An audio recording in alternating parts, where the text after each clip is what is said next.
우리 이야기의 주인공은 고향으로 돌아가기 위해 평생을 제국을 섬기며 보냈지만 배신을 당하고 결국 버림받았습니다.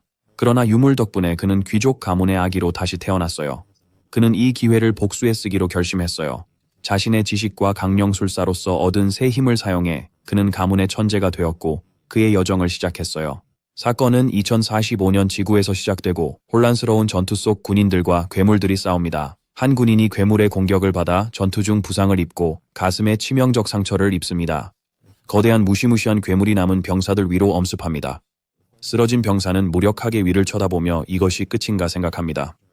괴물이 그를 공격하기 전에 우리의 영웅 한성이 나타나 마지막 순간에 전사를 구하고 그의 검으로 맹렬히 싸웁니다. 거대한 괴물이 한성에게 동시에 여러 차례의 공격을 가합니다. 한성은 괴물의 연속적인 공격을 능숙하게 피하는 모습을 보여줍니다. 그는 갑작스러운 공격을 간신히 피하고 무기를 발사해 괴물의 촉수 하나를 제거합니다. 한성은 구해준 병사에게 외칩니다. 우리는 그가 지구 마지막 방어부대의 최고 사령관임을 깨닫고 그는 병사에게 일어나 계속 움직이라고 합니다. 병사는 명령을 듣고 일어나 소총을 사용해 전투로 돌아갑니다. 장면은 끝없이 몰려오는 괴물들을 보여주며 인간과 괴물 사이의 수십 년간의 전쟁을 나타냅니다. 한성은 그들 앞에 남은 괴물들이 몇 안 된다고 설명하며 마침내 목표 앞에 서서 앞으로 돌진합니다. 마지막 괴물 앞에 도착했을 때 갑자기 거대한 황금 마법진이 그의 앞에 나타나 그를 놀라게 했다. 한성은 자신의 앞에 나타난 황금 마법진의 정체에 대해 충격을 받으며 궁금해한다. 지휘관의 병사 중 한 명이 혼란에 빠져 그의 갑작스러운 사라짐에 놀라 외칩니다. 한성은 호출에 응하라는 목소리를 듣고 갑자기 마법의 황금 사슬이 그를 묶습니다. 한성을 소환한 남자가 나타나는데 그는 성공적인 소환에 놀라움을 표현하며 다른 세계에서 온 영웅을 보게 되어 흥분한 늙은 마법사입니다. 그는 결속에 대해 들어본 적만 있었다. 한성은 이 빛나는 족쇄가 궁금했고 늙은 마법사는 그를 다른 세계에서 온 영웅으로 제국에 환영한다고 말한다.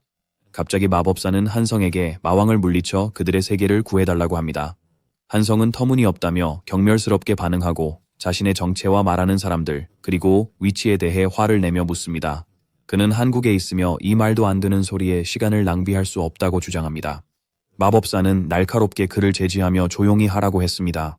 그러고 나서 마법의 계약 결속과 가스를 활성화하여 한성에게 극심한 고통을 주었고 한성은 비명을 질렀습니다. 마법사는 정중히 요청했을 때 말을 들었다면 마법이 아프게 하지 않았을 거라고 합니다. 한성은 고통 속에서 마법사가 결코 정중하지 않았다고 화가 납니다. 마법사는 사악한 마왕을 물리쳐 제국을 구해달라며 앞에 놓인 검을 가리킵니다. 마법사는 한성이 이 임무를 완수하면 아마도 그를 그의 원래 세계로 돌려보낼 수 있을 거라고 덧붙입니다. 그는 요청을 받아들일지 묻습니다. 한성은 어쩔 수 없이 동의합니다. 그리고 한성은 다른 세계의 제국으로 소환되어 영웅으로서 새로운 전투를 시작하게 된 이야기를 회상합니다. 그는 끊임없이 싸우고 끝없는 진압 임무를 수행했다고 설명합니다. 그는 제국의 끝없는 요청을 충족시키기 위해 계속해서 베고 또 베며 시간을 보냈습니다. 그는 제국을 위해 마왕 군대와 싸우며 3년이 지나고 5년이 지나고 10년이 지났습니다. 그는 마침내 마왕 발로르를 물리치기 위해 자신의 젊음을 희생했던 것을 회상하며 매일 밤 집으로 돌아가는 꿈을 꾸고 마침내 자유를 얻었다고 믿었습니다. 임무를 끝내자마자 노련한 마법사가 새로운 임무를 가지고 찾아왔습니다. 한성은 터무니없고 합의를 위반한다고 항의했습니다. 그러나 마법사는 제국을 구하는 것이 마왕을 죽이는 것으로 끝나지 않는다고 대답했습니다. 그는 통일전쟁에 반대하는 자들도 반란의 발생을 막기 위해 제거되어야 하며 한성에게 남은 마지막 위협이 하나 있다고 설명했습니다. 목표는 튜토니아 기사국가의 위험한 인물인 보틀이라는 사람이었습니다. 마법사는 그를 제거하면 자유를 얻을 것이라고 약속했습니다. 마법사는 그에게 조금 더 도와줄 수 있냐고 교묘히 물었습니다. 한성은 쓸쓸히 생각했습니다. 선택의 여지가 없었습니다. 그는 묶인 개일 뿐이었고 그들을 조용히 저주했습니다. 장면은 불타는 튜토니아 기사국으로 바뀌고 한성은 이 노예 상태가 언제 끝날지 궁금해합니다. 전투 중 한성은 그의 칼로 적을 찌르는데 성공합니다.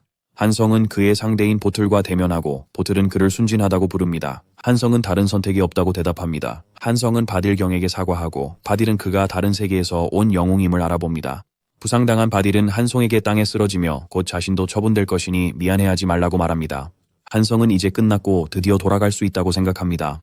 갑자기 브란덴부르크 백작이 뒤에 나타납니다. 한성은 충격을 받습니다. 백작은 수고했다며 축하의 말을 하며 그의 등을 칼로 찌릅니다. 충격을 받은 한성은 자신을 찌른 사람이 브란덴부르크 백작임을 알아차립니다. 백작은 한성을 칭찬하며 그가 총사령관이자 제국의 성기사로서 끝까지 용감하게 싸웠다고 인정하지만 조롱하듯이 그렇게 충성스러운 사냥개는 드물다고 덧붙입니다. 한성은 쓰라린 진실을 깨닫고 백작을 개자식이라 부르며 자신을 지구로 돌려보내겠다는 약속이 거짓임을 확인합니다. 백작은 주인을 물어뜯을지도 모르는 사냥개를 계속 두는 게 무슨 소용이냐고 의문을 가집니다. 백작은 한성에게 작별을 고합니다. 한성은 땅에 쓰러지며 그들이 자신을 평화롭게 보내지 않을 것을 이미 알고 있었다고 생각하며 모두를 저주합니다. 마지막 숨을 내쉬며 그의 가슴에서 부활의 보석이 빛나자 한성은 이 굴욕을 잊지 않겠다고 맹세하며 자신을 속인 제국은 파멸로 대가를 치를 것이라고 다짐합니다. 그날 밤 한성의 삶은 눈을 감고 다른 삶은 공작 부인의 아들 데일의 탄생을 축하하며 눈을 뜹니다. 공작 부인은 갓 태어난 아기를 다정하게 바라보며 그에게 자신이 그의 어머니라고 말합니다. 갓 태어난 한성이 그녀와 그녀 옆에 서 있는 남자를 바라보며 그 여자가 나측다고 느낍니다. 갑자기 그는 기억해내고 그 남자를 알아봅니다. 제국에서 가장 위대한 강령술사이자 흑마법사인 잭슨 공작이야. 한성이 이것이 제국의 흑마법 중심지인 네크로폴리스, 특히 흑마법의 탑에 있다는 것을 깨달아. 그는 단 한 번의 환생만을 허락하는 부활의 돌이 작동했음을 기억한다. 그는 사냥개로 일하던 시절 언젠가 속박을 풀기 위한 방법으로 그 돌을 비밀리에 숨겨두었었다. 그의 새로운 출생의 운명은 운명에 맡겨졌고 운명은 그를 제국에서 가장 높은 귀족 가문 중 하나인 잭슨 공작가의 장남으로 만들었다. 아기는 금수저를 물고 태어난 것이 기뻐 미소를 짓는다. 그는 자라서 흑마법을 배우면 저 저주받은 제국인들을 전멸시키겠다고 몰래 맹세한다. 잭슨 공작은 아기가 울지 않는 것을 알아차립니다. 걱정된 공작 부인은 간호사에게 아기를 자세히 확인해달라고 부탁하고 간호사는 이상하다고 하며 아기의 호흡이 명확하다고 말합니다. 아기 데일은 당연히 울지 않을 거라고 생각합니다. 몇 살인지 궁금해할 때 간호사는 공작 부인에게 그의 호흡이 안정적이라며 안심시킵니다. 걱정할 필요 없어요. 하지만 공작은 조용한 아기가 불길한 징조인지 걱정합니다. 간호사는 걱정 말라고 하지만 정말 아기가 울지 않으면 울 때까지 아기를 때리라고 덧붙입니다. 간호사가 아기를 때리기 시작하자 아기는 충격을 받습니다. 아기 데일은 매번 맞을 때마다 화난 듯한 소리를 냅니다. 공작은 그가 고집센 아이라고 말하고 공작 부인은 그가 고집을 물려받았을 것이라고 덧붙입니다. 공작 부인은 미소 지으며 아기를 달라고 하고 데일은 속으로 화가 나서 그들이 바보라고 생각하며 아들은 괜찮다고 마음속으로 말합니다. 공작 부인은 아기 데일을 때리려다 멈추고 데일은 충격받아 화가 나서 젠장이라고 생각합니다.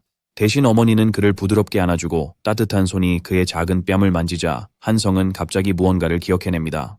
그는 전에 혼자 앉아있던 장면에서 따뜻함이 어떤 느낌인지 잊고 있었는데 젊은 귀족 어머니의 부드러운 손길과 애정을 느끼며 그 따뜻함을 다시 느낀다. 이전 생에서 한 번도 눈물을 흘리지 않았고 감정이 없던 한성이 그저 크게 울 수밖에 없다. 데일이 태어난 지 8년이 지났다. 공작과 그의 아내는 방에서 대화를 나누며 공작은 시간이 빠르게 지나간다고 말하고 아내도 동의한다. 공작 부인은 데일이 아직 서재에 있는지 묻고 4살 때부터 책에 파묻혀 있었다고 말합니다. 공작은 그가 그녀를 닮았다고 농담합니다. 공작은 진지하게 데일이 마법에 관심 있어 보인다고 말하고 공작 부인은 그가 한 약속을 상기시킵니다. 공작은 도서관에서 책을 읽고 있는 데일에게 강령술을 가르치지 않겠다고 한 약속을 기억한다고 합니다. 공작 부인은 그가 기억하고 있다는 걸 확인하고 공작은 그녀를 안심시킵니다. 공작은 걱정 말라며 내일 데일의 생일 선물에 대해 이야기합니다. 대화는 문 두드리는 소리에 멈추고 그는 이 시간에 누가 왔는지 궁금해합니다. 하녀가 방으로 뛰어들어와 공작을 부르며 서재에서 어린 마스터 데일에게 무슨 일이 일어나고 있다고 당황하며 말합니다. 공작과 공작 부인은 놀라서 서재로 달려가 데일을 부르며 괜찮은지 묻습니다. 그들은 데일이 바닥에 무릎 꿇고 푸른 만화 오래 둘러싸인 것을 봅니다. 그는 부모님을 부르고 부모님은 놀라서 그의 이름을 외칩니다. 공작 부인은 데일을 안으려 서둘러 다가가며 걱정스럽게 다친 건 아닌지 무슨 일 있었는지 묻습니다. 데일은 괜찮다고 안심시킵니다. 공작은 생각에 잠기며 공기 중 만화를 느낄 수 있다고 말합니다. 그는 막 8살이 된 데일이 벌써 이런 일을 할 수 있다는 것에 놀라움을 느낀다. 그리고 아들을 부른다. 공작은 진지하게 아들에게 몸에서 만화를 방출한 것이 너냐고 묻는다. 데일은 자신의 실수를 깨닫고 당황스러워하며 사람들이 이상하게 볼까 걱정스럽습니다. 그는 이렇게 빨리 만화를 방출할 줄은 몰랐고 신속하게 대답하지 않으면 정체를 의심받을까 불안해합니다. 공작은 미소 지으며 데일의 머리를 쓰다듬고 말합니다. 이게 내 아들이지. 공작은 강령술을 가르칠 수 없어 아쉽다고 덧붙입니다. 데일은 충격을 받고 아버지에게 강령술을 배울 수 없다는 것에 놀라며 복수에 대해 불안해합니다. 공작 부인은 데일에게 방으로 돌아가라고 요청하며 하인들이 어지러진 것을 치울 것이라고 안심시킵니다. 데일이 떠나자 공작은 아내 엘레나를 불러 미소를 지으며 그에게 적합한 선물을 방금 생각해냈다고 말합니다. 이후 데일의 생일 연회에 검은 공작 지역의 모든 귀족들이 모였습니다. 손님들은 젊은 영주가 언제 나타날지 궁금해합니다. 연회장 2층에서 데일은 혼자 앉아 소음의 지루함을 느낀다. 파티가 늦어지고 있다고 생각하며 이렇게 많은 사람들이 자신의 생일을 축하하기 위해 모이는 것이 얼마나 피곤한 일인지 생각한다. 그는 영웅으로서의 시절에 좋지 않은 대우에 익숙해져 있었기 때문에 젊은 주인으로 대우받는 것이 여전히 어색하게 느껴진다고 생각한다. 그는 파티보다는 며칠 전 부셔버린 책상에 대한 걱정에 사로잡혀 있다. 영웅이었던 과거를 생각하는 것만으로도 만화가 완전히 통제불능 상태가 되었던 것을 기억하며 누가 그에게 영웅의 전기를 남겼는지 궁금해하고 있다. 그는 현재 몸이 너무 재능이 뛰어나 강령술을 포기할 수 없다고 결심한다. 아버지가 선물에 대해 언급한 것을 기억하며 어떻게 설득할지 궁금해한다. 그는 선물로 강령술을 배우고 싶다고 말할까 고민했지만 부모님의 시선 때문에 불가능하다는 걸 깨닫고 그 생각을 접었다. 절망에 빠져 있을 때 그의 어머니 엘레나 공작 부인이 도착해 충분히 기다렸다고 말한다. 데일은 어머니께 인사드리고 어머니는 그의 10번째 생일을 축하합니다. 그는 어머니 뒤에 있는 사람을 보고 누구냐고 묻습니다.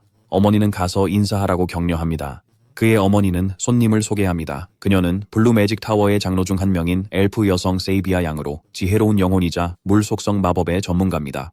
어머니는 사비아 씨가 데일의 새 선생님이라고 발표합니다. 데일은 그녀가 나서자 놀랐고 그녀는 함께 일하게 되어 기대된다고 합니다. 어머니는 다시 생일 축하한다고 합니다. 데일은 재빨리 상황을 분석합니다. 그들은 그에게 마법탑에서 선생님을 임명했습니다. 그는 그들이 방어와 방해에 중점을 둔 물속성 마법을 배우게 하려는 계획임을 결론짓습니다. 이는 그의 어머니가 그를 어둠의 마법에서 멀리 두려는 결심이 확고하다는 것을 그에게 확신시킵니다. 사비아 선생님이 데일과 단둘이 얘기하고 싶다고 했고 데일은 동의했어요. 사비아는 자신이 물속성 마법만 가르치도록 고용되었다고 했습니다. 그녀는 데일이 다른 마법을 배우고 싶었을 거라며 실망했는지 영리하게 물었어요. 데일은 그녀의 통찰력에 놀랐고 사비아는 그가 강령술과 아버지의 어둠의 마법을 배우고 싶어 하는 것이 당연하다고 설명해요. 그녀는 블랙 공작의 결혼 조건이 제국 전역에 잘 알려진 사실이라고 덧붙입니다. 사비아는 그에게 이야기를 들려줍니다. 공작이 엘레나 부인을 구애하던 시절 그녀는 그의 어두운 명성에 두려움을 느꼈습니다. 그는 그녀를 위해 자신의 일을 자식들에게 물려주지 않겠다고 약속했어요. 세비아는 검은 마법탑의 장로들이 평소에 검은 로브 대신 순백의 옷을 입고 참석한 결혼식을 떠올립니다. 그녀는 결혼이 그 맹세에 기반한다고 설명하며 지금은 흑마법 배우기가 어렵다고 말합니다. 하지만 엘레나 부인을 설득할 방법을 찾겠다고 약속합니다. 그녀는 당분간 자신의 가르침을 따르라고 요청합니다. 데일은 질문으로 반박합니다. 그는 엘프로서 자연의 법칙을 중시하는 그녀가 흑마법과 강령술로 죽은 자를 되살리는 것을 싫어하지 않는지 묻습니다. 세비아는 그의 질문을 생각하며 미소 짓습니다. 흥미롭네요. 그녀는 또 다른 질문으로 답하며 죽은 자를 되살리는 성직자의 신성한 힘에 대해 묻고 그것이 자연의 섭리로 여겨지는지 그에게 질문합니다. 데일은 그녀의 대답에 놀랐다. 세비아는 강령술과 부활이 그녀에게는 같다고 주장한다. 데일은 그녀가 보통 고집스러운 엘프들과 다르다는 것을 깨닫고 그녀가 좋은 선생님이 될 것이라 생각한다. 세비아는 수업을 시작하자고 합니다. 그녀는 그가 며칠 전에 만화 서클 조각을 만들었다는 이야기를 들었고 첫 목표는 그 조각을 확장해 첫 서클을 만드는 것이라고 합니다. 데일은 그 생각을 반깁니다. 그가 읽은 모든 마법 책들은 첫 서클을 요구하며 이는 형성할 좋은 기회입니다. 세비아는 그에게 가슴에 손을 얹고 집중하라고 합니다. 그가 집중하기 시작하자 세비아는 이 세계는 지구와 달리 만화로 가득 차 있다고 설명합니다. 그러나 고대의 존재인 용과 같은 존재가 아니라면 가공되지 않은 원시 만화를 다루는 것은 불가능하다고 덧붙입니다. 이런 이유로 원시 만화를 걸러내고 처리하려면 심장의 만화 서클이 필요합니다. 그녀는 과정을 설명하며 첫 수업을 마칩니다.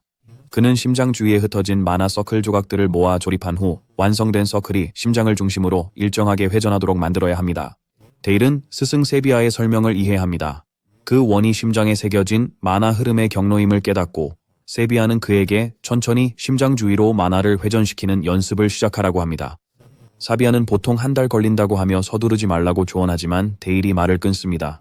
데일은 주저하며 성공한 것 같다고 하자 사비아는 놀라서 그를 봅니다. 세비아는 막 훈련을 시작한 아이가 몇 분 만에 완전한 원을 만들 수 있는지 놀라워하며 궁금해합니다. 그녀는 이것이 하늘이 내린 재능을 가진 아이에게만 가능한 일임을 깨닫습니다. 세비아는 데일에게 그가 만든 원으로 마력을 방출해보라고 합니다. 데일은 동의하고 세비아는 일반적인 아이는 원으로 만화를 밀어내는 것도 어렵다고 생각합니다. 한성의 의식을 가진 데일은 이 정도 수준으로는 제국에 복수하거나 잭슨 공작과 맞설 수 없다고 생각합니다. 그는 전생에서 몸에 새겨진 인장 덕분에 치명적인 전투 마법을 사용했던 것을 기억합니다. 하지만 이번에는 다릅니다. 그는 흑마탑 주인의 재능을 물려받은 자신의 새로운 몸이 자연스럽게 만화를 받아들인다는 것을 깨닫습니다. 그는 아마도 물속성 마법 외에 다른 종류의 마법도 배울 수 있을 것이라고 생각합니다. 데일은 자신의 몸 안으로 끌어들인 만화를 손끝으로 집중시키며 제국을 목조를 가장 치명적인 파편을 상상하며 그것을 만들어내는 데 성공합니다. 세비야는 그가 마법의 힘을 결정화해 거의 완벽한 얼음 화살을 만든 것을 보고 놀랍니다. 그녀는 보통 마법의 형태가 응축되고 방출될 때 붕괴된다고 설명합니다.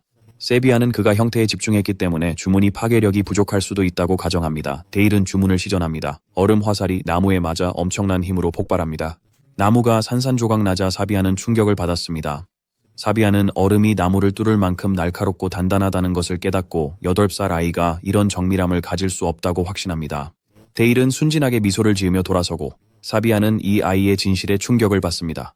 사비야는 그 장면을 놀라움 속에서 봅니다. 그녀는 그가 만화를 움직일 거라 생각했지만 그는 마법력을 방출해 얼음 원소와 결합시켰습니다. 비록 기본적인 주문이었지만 그는 주변의 추위를 활용해 강화하며 놀라운 기술로 실행했어요. 데일은 순진하게 실수했는지 물어봅니다. 세비야는 그가 사용한 마법 공식의 복잡성이 매우 고급스러워 순진한 아이가 만들 수 있는 것이 아니라고 생각합니다. 무의식적으로 그녀는 그가 군사 마법의 황금 비율로 알려진 회전, 가속, 압축을 사용했다는 것을 깨닫습니다. 그녀는 그가 무의식적으로 완벽한 학살 마법을 시전한 것이 충격적이라고 결론지었어요. 데일이 다시 부르자 그녀는 별거 아니라고 답합니다. 사비야는 드디어 공작, 즉 흑마법사가 왜 그렇게 안타까워했는지 이해하게 되었다고 생각합니다. 이후 장면에서 세비야는 공작에게 보고합니다. 그는 놀라며 왜 그녀가 데일을 가르칠 수 없다고 말하는지 묻습니다. 공작은 그 아이가 몇 분 만에 첫 번째 서클에 도달했다면 그것이야말로 그를 가르쳐야 할 이유라고 주장합니다. 세비야는 데일이 첫 번째 서클을 완성하자마자 완벽한 학살 주문을 실행했다고 말합니다. 공작은 이 말을 듣고 놀랍니다. 세비야는 8살, 아이가 황금 비율로 알려진 완벽한 군사 공식을 포함한 주문을 만들었다는 것을 믿기 어렵다고 합니다. 그녀는 보고를 마치며 충격적인 결론을 전했습니다. 젊은 주인 데일이 살인의 재능을 가졌다고 공작에게 말한 것입니다. 공작은 생각에 잠긴 표정으로 세비야 양이 데일을 가르칠 수 없다는 말인지 물었습니다. 특히 그녀가 살인을 반대하는 블루타워의 원로라는 점에서 말입니다. 세비야는 이를 부정하며 바로 그 이유 때문에 그녀가 직접 올바른 길로 그를 지도하고 싶다고 확인합니다. 공작은 그런 경우 거절할 이유가 없다고 말합니다. 세비야는 젊은 영주 데일이 배우고 싶어하는 마법이 이미 있는 것 같다고 설명하지만 그게 공작의 암흑 마법이라는 사실에 놀란다고 말합니다. 사비야는 흑마법사의 사랑 이야기를 듣고 그가 엘레나 부인에게 한 약속을 존중한다고 말합니다. 하지만 그녀는 이 약속이 그에게 아이의 미래를 결정할 권리는 없다고 주장하며 특히 젊은 영주가 뛰어난 재능을 가졌다고 강조합니다. 한편 데일은 계단 위에서 엿듣고 있었지만 그들의 말을 전혀 이해하지 못한다고 합니다. 그는 답답해 보이며 그들이 자신에 대해 이야기한다고 추측합니다. 그는 자신의 첫 번째 주문의 위력에 놀라며 생각하고 심지어 타워의 사비야 부인조차도 매우 놀란 것 같다고 주목합니다. 그는 한숨을 쉬며 앞으로는 자신의 힘을 더 조심스럽게 조절해야겠다고 결심합니다. 그의 생각은 젊은 영주 데일이라는 목소리에 끊긴다. 그는 바닥에 누워있다가 일어나 미소 짓는다. 갑옷을 입은 남자다. 데일은 신나게 그를 부르며 헬무트 삼촌에게 왜 여기 있는지 물어봅니다. 더 중요한 것은 그가 어디에 있었는지 묻습니다. 헬무트는 웃으며 그가 공작령을 지키는 임무를 수행하고 있었다고 대답합니다. 그는 무시무시한 괴물들을 쓸어버렸다고 설명한 후 데일을 품에 안아 올립니다. 데일은 미소 지으며 삼촌이 던전을 정복하고 있었다는 것을 이해합니다. 이 세계에서 던전의 출현이나 몬스터의 범람은 어떤 지방에서도 큰 사건이며 이는 마왕 시대부터 계속되어 온 일이라고 데일은 생각하며 설명한다. 괴물의 공격으로 인한 정착지의 피해는 적지 않습니다. 따라서 지방 기사들의 주요 임무는 이전 마왕의 땅에서 아직 정복되지 않은 던전을 정복하거나 던전의 균열로 인해 넘쳐나는 괴물들을 제거하는 것입니다. 데일은 작센 공국의 상황이 여러 배로 악화되었으며 그 이유는 전생의 한성 때문이라고 설명합니다. 데일은 전생에 마왕을 물리친 이후 작센 공작이 마왕의 땅에 있는 몬스터들을 정복하고 그 땅을 제국의 영토로 만드는 임무를 받았다고 설명합니다. 그는 이를 전문 용어로 남에게 굳은 일을 떠넘긴다고 합니다. 현재로 돌아와서 데일은 헬무트 아저씨에게 다치지 말라고 부탁합니다. 헬무트 아저씨는 젊은 주군의 걱정에 감동합니다. 그때 공작이 도착합니다. 데일은 아버지를 부릅니다. 헬무트는 공작에게 인사하고 공작은 미소로 그의 수고에 감사해요. 엘레나 공작 부인이 와서 왜 다들 모였는지 궁금해합니다. 데일은 어머니가 뭘 원하는지 궁금해합니다. 엘레나는 흥분된 목소리로 데일을 부르며 그가 첫 번째 서클에 도달했다는 소식을 듣고 대단하다고 칭찬하며 그를 챙깁니다. 공작도 미소를 지으며 데일을 축하하고 원하는 것이 있으면 즉시 아버지에게 말하라고 합니다. 데일은 망설이며 강령술을 배우고 싶다고 말하는 것이 너무 교활하게 보일지 고민합니다. 그는 나이에 맞는 소원을 생각하려 한다. 그러다 문득 데일은 여동생을 원한다고 말한다. 공작과 공작 부인은 놀라 얼굴을 붉힌다. 공작은 당황하며 노력해 보겠다고 답합니다. 데일은 그들을 응원합니다. 헬무트 대장은 탑 밖에서 웃음을 터뜨리고 한 기사는 데일의 이상한 요청에 웃음을 멈추라고 합니다. 한편 데일은 침대에 누워 자신의 실제 정신 연령에 맞춰 순수한 척하는 것이 얼마나 힘든지 생각한다. 그는 피곤함을 느끼며 이게 마법 때문인지 궁금해한다. 갑자기 강한 고통이 그를 덮칩니다. 데일은 과거 한성으로서의 악몽 속에서 브란덴부르크를 보고 그가 오랜만이라며 인사합니다. 브란덴부르크는 그를 변덕스럽다고 조롱하며 그가 너무 쉽게 부드러워졌다고 비웃습니다. 그는 계속 조롱하며 이제 새로운 삶과 좋은 부모, 집이 생겨서 행복하냐고 묻는다. 그의 등이 따뜻하고 배가 부르니 이제 복수는 신경 안 쓴다는 것을 암시한다. 그의 얼굴이 사악한 미소로 일그러지며 한성에게 제국이 그를 찾을 것이라고 경고합니다. 그리고 그를 이 세상에서 완전히 지워버릴 때까지 끈질기게 그를 찾을 것이라고 확신시킵니다. 데일은 갑자기 깨어나 헐떡이며 주위의 만화가 격렬하게 폭발하는 것을 발견합니다. 그는 심장이 터질 것 같은 고통을 느끼며 가슴을 움켜잡습니다. 데일은 이것이 마나 오버플로우라는 것을 깨닫고 제국인들을 저주합니다. 그들이 자신을 가만두지 않을 것이라 생각합니다. 결국 기분이 나아지길 바라며 밖으로 나가 차가운 공기를 쐐니다. 하지만 마나 폭주는 더 심해졌다. 세비야 선생님이 갑자기 나타나 그가 아파 보인다고 하자 데일은 놀랐다. 세비야는 그의 상태가 마나 폭주라며 재능 있는 아이에게는 예상되는 일이라고 했다. 그러나 그녀는 그에게서 위험한 기운이 느껴집니다. 세비야는 데일의 만화를 진정시키려 그의 손에 손을 얹으며 이 아이의 마법이 원한으로 가득 차기 전에 조치를 취해야 한다고 생각합니다. 그녀는 폭발하는 만화를 진정시킨다. 데일은 만화 오버플로우가 사라진 걸 알아차린다. 세비야가 그의 이름을 부르자 그는 대답한다. 세비야는 그에게 마법의 본질은 마음의 거울과 같아서 같은 주문이라도 시전제에 따라 속성이 달라진다고 설명합니다. 그녀는 그의 마법이 생명을 앗아가는 위험한 재능이라고 말하며 그에게 책을 줍니다. 세비야는 그를 가르칠 수 있어 다행이라고 느낍니다. 데일은 그 책을 보고 놀랍니다. 그것이 강령술 마법서임을 알았기 때문입니다. 세비야는 웃으며 운명이 그를 자신에게 데려왔다고 느낀다고 말하고 그의 생일을 축하합니다. 데일은 깊은 감동을 받아 그의 선생님을 껴안고 그녀는 놀랐지만 그의 머리를 쓰다듬으며 이 나이에 아직도 응석바디라는 농담을 건넵니다. 며칠 후 데일과 사비야는 북문 밖의 평원으로 갑니다. 데일은 토끼에 대해 묻습니다. 사비야는 토끼가 있다고 확인하며 그가 아버지와 사냥 갔던 때를 기억하라고 합니다. 데일은 준비합니다. 데일은 토끼에 집중해 치명적인 얼음 주문을 쏩니다. 사비야는 그를 보며 방금 생명을 앗아갔는데도 그의 손가락이 떨리지 않는 걸 주목합니다. 그녀는 그의 이름을 부르며 같은 마법이라도 시전자마다 형태가 독특하다고 생각한다. 사비야 선생님은 수업을 이어가며 토끼에게 일어난 일을 설명한다. 그녀는 데일에게 손가락이 왜 떨리지 않았는지 아느냐고 묻습니다. 그는 생명을 앗아갔을 때 잘 모르겠다고 답합니다. 그녀는 마법의 본질이 마음을 비추는 거울과 같다고 설명합니다. 그것은 시전자의 마음속에 있는 것을 만화 입자를 통해 실체화하기에 마법은 항상 사용자의 내면을 드러냅니다. 데일은 조용히 듣고 있습니다. 세비야는 계속 설명합니다. 파이어월 같은 주문 이름조차도 명확한 정신적 이미지를 통해 상상을 고정하는 수단일 뿐이며 다른 탑의 마법도 이 원칙과 다르지 않다고 합니다. 붉은 탑은 힘으로, 파란 탑은 조화로 질서를 중시합니다. 그녀는 각 탑의 철학이 마법 형태에 반영된다고 언급합니다. 그녀는 빨강, 파랑 외에도 검정, 흰색, 녹색 탑들이 있으며 각자의 철학이 있다고 덧붙였습니다. 그러다 갑자기 멈추고는 이 수업이 아직 데일에게 너무 이르다고 말해 데일을 혼란스럽게 했습니다. 세비야는 그가 사냥한 토끼의 시체로 좀비를 만드는 기본적인 방법을 가르칩니다. 그녀는 이 마법이 시체를 다시 일으켜 세우고 시전자에게 통제할 수 있도록 만화를 사용한다고 설명합니다. 데일은 수업에서 배운 대로 시체의 머리, 척추, 무릎에 마법의 실을 붙입니다. 데일은 마법 에너지의 흐름을 성공적으로 제어하고 그의 선생님은 그를 칭찬합니다. 그녀는 그에게 다음 주문을 시도하라고 하고 데일은 동의합니다. 보라색 오라가 감도는 좀비 토끼가 앞에 서자 데일은 얼음 갑옷 주문을 위해 에너지를 집중합니다. 그는 좀비 토끼를 얼음 갑옷으로 감싸는 데 성공합니다. 사비야는 그가 만든 갑옷의 형태가 매우 괜찮다고 언급합니다. 그녀는 미소를 지으며 방어 능력을 시험할 시간이라고 말하고 자신의 얼음 주문을 준비합니다. 사비야가 강력한 얼음 화살을 갑옷 입은 토끼에게 쏩니다. 갑옷은 공격을 막아내고 산산조각이 납니다. 데일은 선생님의 공격을 막아낸 것에 기뻐합니다. 사비아는 그를 다시 칭찬하고 그가 무언가 말하고 싶어 보인다고 느낍니다. 그래서 요청이 있는지 묻습니다. 데일은 열정적으로 긍정합니다. 데일은 선생님에게 강령술과 물 마법을 마스터할 수 있도록 도와달라고 요청합니다. 세비아는 미소를 지으며 그를 놀라게 하고 단호히 거절합니다. 데일은 그녀의 대답에 충격을 받습니다. 그녀는 그에게 오늘 그가 한 것은 물 마법의 기초에 불과하다고 설명합니다.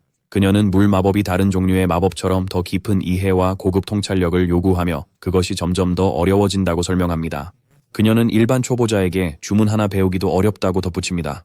동시에 두 종류 마법을 쓰는 이중 마법사가 되려는 생각은 그의 나이에 매우 어렵고 그녀에게는 과한 야망처럼 보입니다. 데일은 야망이라는 말에 충격을 받고 그녀가 자신의 능력을 보고도 여전히 부족하다고 생각한다고 느낍니다. 그는 그녀가 함께 길을 찾겠다고 했던 약속을 떠올리며 실망합니다. 세비아는 그가 그런 상태일 때 수업을 끝냈습니다. 그날 밤 데일은 스터디룸에서 혼자 해낼 수 있음을 증명하기로 결심합니다. 그는 직접적인 지도가 없어도 마법을 배우기로 하며 어둠의 마법 에너지로 둘러싸여 자기 주도 학습에 몰두합니다. 다음날 아침 그의 스승 세비아가 다가와 피곤해 보인다고 합니다. 세비아는 어떻게 지내는지 잠을 설쳤는지 묻고 데일은 무언가 준비하느라 늦게까지 깨어 있었다고 답합니다. 세비아는 그에게 무리하지 말라고 조언하고 데일은 동의합니다. 나중에 눈 덮인 평원에서 데일은 어둠의 마법진과 얼음 마법을 결합하여 준비한 것을 시연하기 시작합니다. 좀비 토끼에게 업그레이드된 가시 얼음 갑옷을 입히고 있습니다. 세비아는 그를 보며 완전히 마스터했다고 말합니다. 갑자기 얼음 갑옷이 부서지며 날카로운 파편으로 터지고 세비아는 놀라며 설이 폭발인지 궁금해합니다. 하지만 그게 끝이 아닙니다. 좀비 토끼가 어둠의 에너지를 모으고 시체 폭발을 일으킵니다. 날아가는 얼음 조각들이 어둠의 폭발과 합쳐져 사비아를 향해 공격합니다. 사비아는 얼음 파편과 어둠의 에너지 샤워 속에 있게 됩니다. 공격이 잠잠해진 후 데일은 마법 방패로 자신을 보호한 선생님 앞에 서서 자신이 시체 폭발과 서리 폭발을 결합했다고 설명하며 물 마법과 어둠 마법을 결합했다고 자신감 있는 미소를 짓습니다. 한 손에 얼음 마법 구슬, 다른 손에 어둠 마법 구슬을 들고 그는 이게 이중 마법사로 충분한지 묻습니다. 세비아는 파괴의 한가운데서 놀라 침묵하며 이런 공격 스타일은 처음 본다고 생각합니다. 그녀는 공격을 분석하며 얼어붙은 갑옷에서 나온 서리 폭발이 시체 폭발과 결합하여 더 넓은 범위의 피해를 입혔다는 것을 깨닫습니다. 그녀는 날카로운 얼음 파편과 토끼뼈가 칼날처럼 사방에 박혀 있다는 것을 주목합니다. 그녀는 이 기술이 마치 평생 전장에서 보낸 사람이 만든 것처럼 살인을 위해 고안된 것이라고 결론지었습니다. 세비아는 이 아이의 내면 세계가 걱정되며 궁금해합니다. 데일은 그녀가 조용한 걸 알아채고 갑자기 몸을 돌려 헬무트 경을 부릅니다. 헬무트 경은 말을 타고 다가와 젊은 영주와 사비아 양에게 손을 흔들며 인사합니다. 데일은 또 다른 던전을 정리하고 돌아왔냐고 묻습니다. 헬무트는 이번엔 작은 몬스터 무리를 토벌했다고 답합니다. 그는 블랙해벌리가 약간 어려움을 겪었다고 덧붙입니다. 검은 기병대는 작센 공작의 무적 기사로 알려져 있으며 오라가 씌워진 창으로 전장을 지배합니다. 그들의 지도자는 기사단장 헬무트 경입니다. 또한 그가 대륙의 7검 중 하나임이 드러납니다. 데일은 헬무트에게 나중에 검수를 가르쳐주기로 한 약속을 기억하는지 물으며 그보다 나은 스승은 없다고 주장합니다. 헬무트는 웃으며 언제든 데일을 환영한다고 말합니다. 데일은 곧 다시 보자고 약속합니다. 헬무트는 이를 확인하며 날씨가 춥다며 젊은 군주에게 안으로 들어가라고 하고 안전한 귀가를 기원합니다. 수업 후 세비아 선생님은 탑으로 가자고 하고 데일은 동의합니다. 그날 밤 엘레나 공작 부인과 공작은 세비아 씨를 불러 뭔가를 묻습니다. 세비아는 젊은 영주 데일이 강령술과 물 마법 첫 번째 서클을 모두 마스터했다고 알립니다. 공작은 불쾌한 표정으로 그녀에게 물 마법만 가르치라고 했음을 상기시키고 세비아는 이를 확인합니다. 사비아는 자신을 변호하며 교사로서 아이가 배우고 싶어 하는 것을 가르치고 싶었고 데일의 욕망은 물 마법에 국한되지 않았다고 말합니다.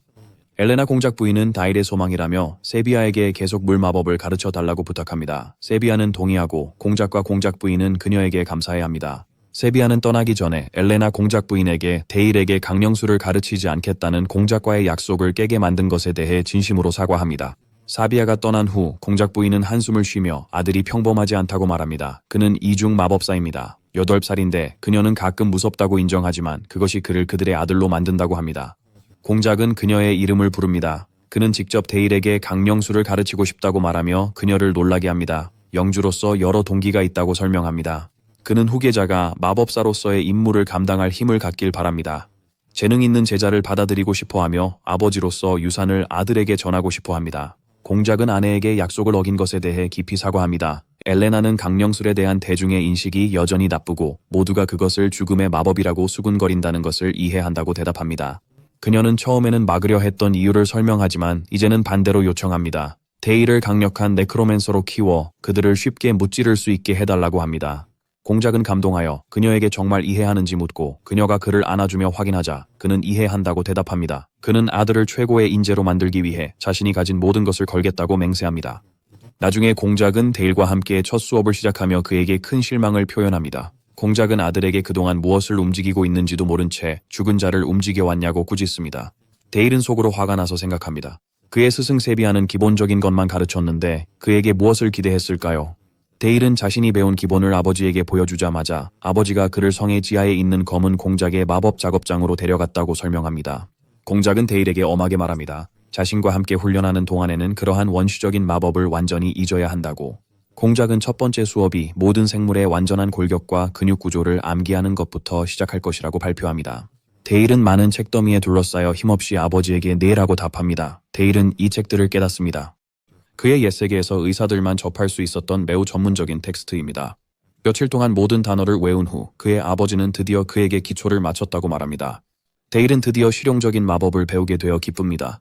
공작은 이제 진짜 수업이 시작된다고 확인합니다. 그들은 고블린 시체 앞에 서 있고 데일은 놀랍니다. 공작은 아들의 혼란스러운 표정을 보고 미소 짓습니다. 공작은 설명하기를 초보 마법사는 검사의 시신을 단순한 좀비로만 움직일 수 있지만 숙련된 마법사는 보병의 시신으로부터 데스나이트를 만들어낼 수 있다고 합니다. 공작은 앞에 있는 고블린 시체를 가리키며 지금 여기에는 언데드 병사가 하나 있다고 말합니다. 그리고 도전적으로 데일에게 묻습니다. 어떻게 움직일 것인가? 데일은 고블린 시체를 움직이려 시도하지만 그것이 토끼보다 훨씬 어렵다는 것을 깨닫습니다. 고블린은 많은 뼈를 가진 이족 보행 생물로 훨씬 더 복잡한 만화실 연결이 필요합니다. 그는 시체 조종이 어려워 느리고 뻣뻣하게 움직입니다. 복잡한 인형을 다루는 느낌입니다. 다니엘 데일은 시체 방어력을 높이려 강직 마법을 사용한 게 실수였는지 고민합니다.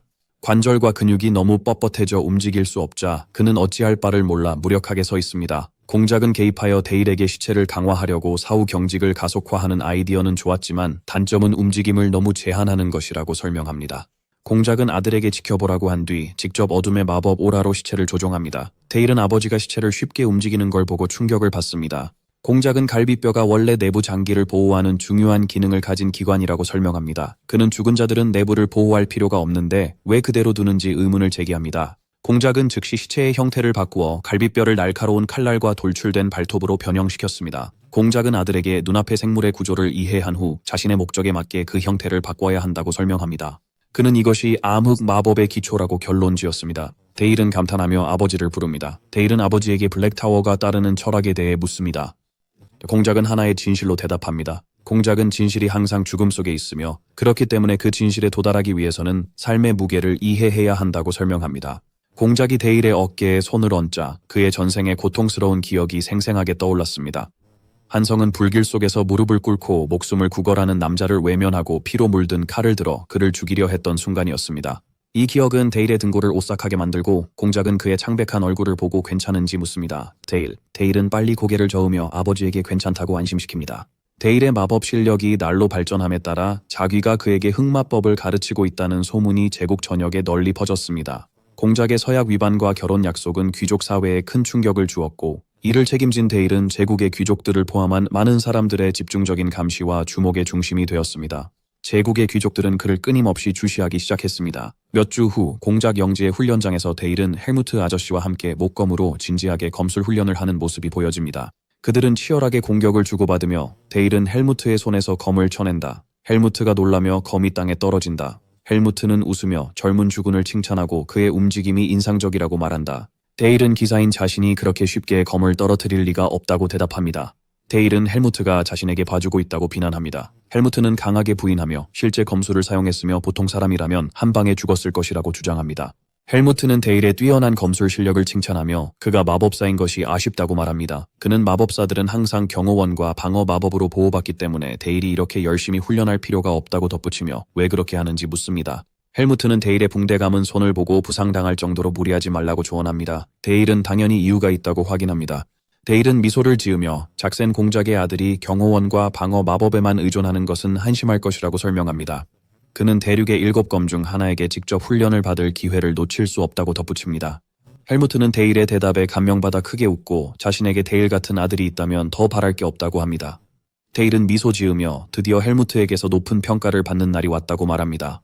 그때 엘레나 공작 부인이 와서 그들이 기분 좋아 보인다고 합니다. 데일은 그녀에게 인사합니다. 데일은 왜 추운 곳에 왔냐고 묻자 그녀는 아들이 얼마나 열심히 일하는지 보러 왔다고 답합니다.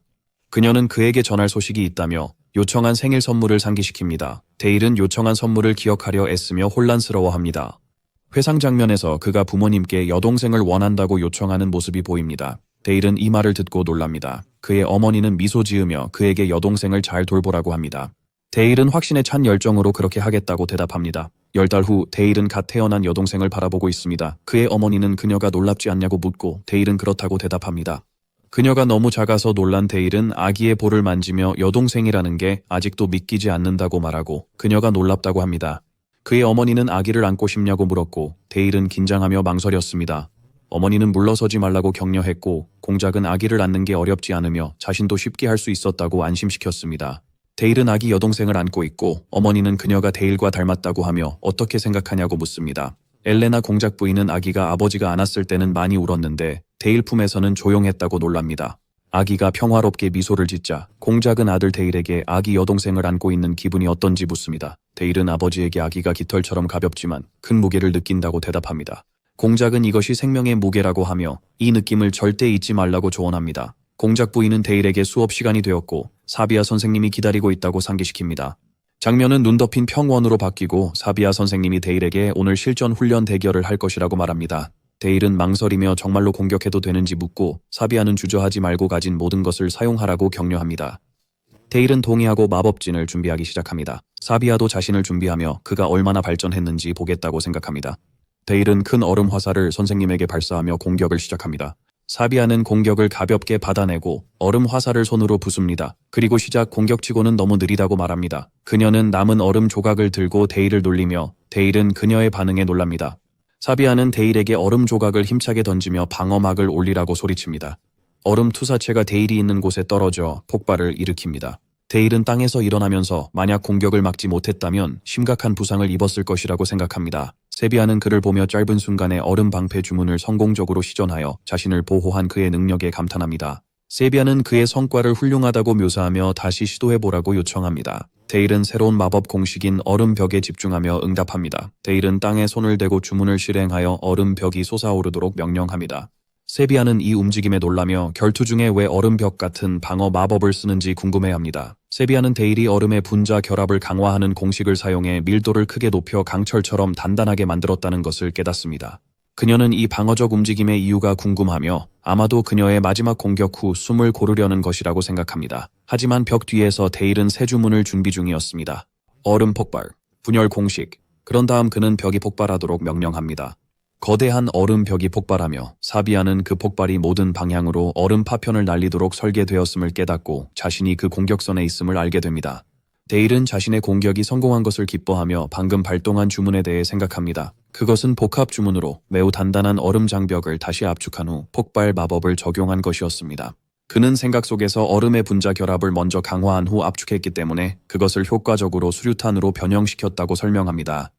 데일은 자신감 있게 피어오르는 연기를 보며 이번엔 스승이 피하기 어려울 거라 믿습니다. 연기 속 스승의 모습을 보고 걱정스럽게 묻고 그녀의 몸이 얼어붙고 부서지는 걸 보고 걱정스럽게 이름을 외칩니다. 세비아가 그녀를 닮은 얼음 조각상 뒤에서 미소 지으며 나타나 그를 부른 것이냐고 묻습니다. 데일은 그가 본 것이 환영이었다는 것을 깨닫고 충격을 받습니다. 세비아는 그의 뛰어난 실력을 칭찬하며 공격으로 뺨에 작은 상처가 났다고 말합니다. 그녀는 첫 번째 서클의 마법사가 탑의 장로를 다치게 할 줄은 상상도 못했다고 인정합니다. 데일은 서둘러 사과하며 그녀를 다치게 할 의도는 없었다고 말합니다. 세비아는 그걸 알고 있다며 오늘 그가 준 상처에 오히려 감사하다고 덧붙입니다. 이는 데일을 혼란스럽게 만듭니다. 사비아 선생님은 상처에 감사하며 데일에게 이것이 그가 자신의 모든 힘을 보여줄 만큼 그녀를 신뢰한다는 의미 아니냐고 묻습니다. 사비아는 그의 앞에 무릎을 꿇고 선생님으로서 매우 행복하다고 주장합니다. 데일이 정말 사실이냐고 묻자 그녀는 물론이라며 그를 훌륭한 학생이라 부릅니다. 사비아는 데일의 머리를 쓰다듬고 그가 그런 마법 공식을 만든 것에 놀랍니다. 데일은 모든 공이 그녀의 가르침 덕분이라고 말합니다. 데일은 선생님이 생각에 잠긴 것을 보고 조용해집니다. 이후 공작은 세비야 씨에게 그녀의 뺨에 난 상처에 대해 묻습니다. 그녀는 젊은 영주와의 수업 중 자신의 미숙함으로 인해 받은 상처라고 대답하며 그 주문에 형언할 수 없는 날카로움을 칭찬합니다. 공작은 그녀에게 항상 빚을 지고 있다고 느낀다고 말하지만 사비야는 재능 있는 학생을 가르치는 것이 기쁨이라고 합니다. 공작은 이 기회를 이용해 그녀에게 또 다른 부탁을 대담하게 합니다. 그녀는 그에게 자유롭게 말하라고 합니다. 공작은 오크 무리가 산맥을 넘어 그들의 영토에 들어왔다는 보고를 받았다고 설명합니다. 비록 작은 기사 부대가 처리할 수 있는 사소한 침입이지만 그는 데이를 이 전투에 참여시키기로 결정했습니다. 그녀는 즉시 젊은 영주가 아직 준비되지 않았다고 반대했습니다. 공작은 그가 전장에서 뛰어나기를 요구하는 것이 아니라 작센 가문이 영토의 안전을 책임지는 것이 의무라고 명확히 설명합니다. 그는 장남으로서 예외가 될 수 없으며 이 의무를 이해해야 한다고 주장합니다. 세비야가 걱정하며 고민하는 동안 공작은 그녀에게 자신의 유물을 데일에게 줄 것이라며 그가 그 힘을 제어하도록 그녀에게 안내해달라고 요청합니다. 그 유물은 막대한 힘과 깊은 생각을 지니고 있으며 생명력이나 만화를 희생하여 사용할 수 있다고 설명됩니다. 힘이 강력할수록 더 어렵고 위험해지며 극단적인 경우에는 죽음에 이를 수도 있습니다. 공작은 섹슨 가문이 오랜 세월 동안 이 힘을 다루고 통제해왔다고 설명합니다. 장면은 성의 유물 무기고 앞쪽으로 전환됩니다. 공작은 장남인 데일에게 다가오는 전투를 준비해야 하지 않겠냐고 묻습니다. 데일은 전투라는 말을 듣고 놀라지만 곧 전투에 나가게 된다는 사실에 흥분합니다. 공작은 오크 무리를 물리치기 위한 토벌대에 합류할 것임을 확인합니다. 공작은 무기고 문을 열며 그 전에 섹슨 가문의 어둠의 힘을 통제하는 법을 배워야 한다고 말합니다.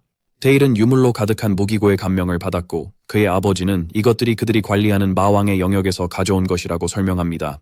그는 그것들이 조상 때부터 마왕의 영지를 되찾는 과정에서 얻은 갑오들이며 일반적인 도구와 비교해서는 안 된다고 덧붙입니다.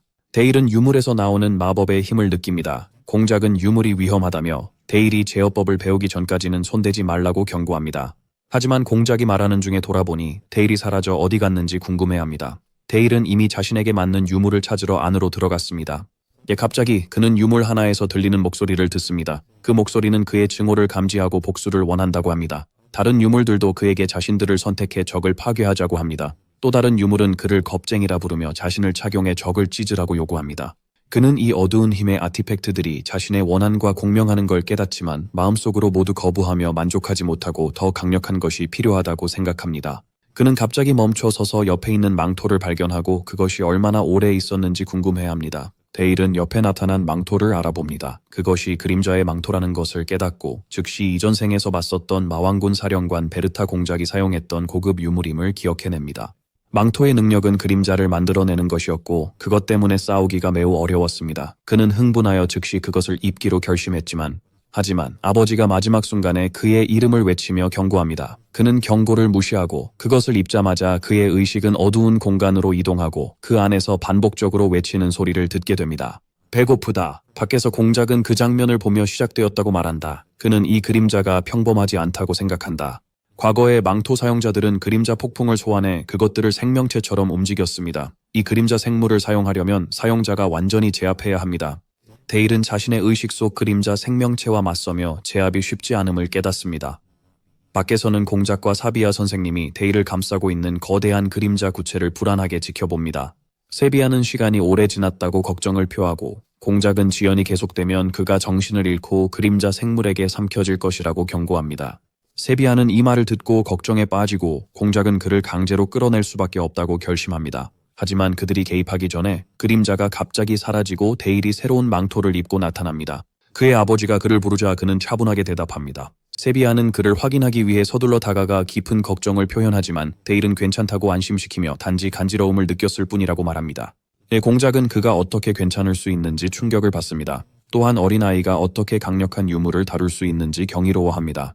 데일은 웃으며 아버지에게 이 유물들을 더 시도해봐도 되냐고 묻습니다. 공작과 사빌라는 그의 요청에 충격을 받습니다. 공작은 망설이다가 동의하고 데일은 열정적으로 감사 인사를 전합니다.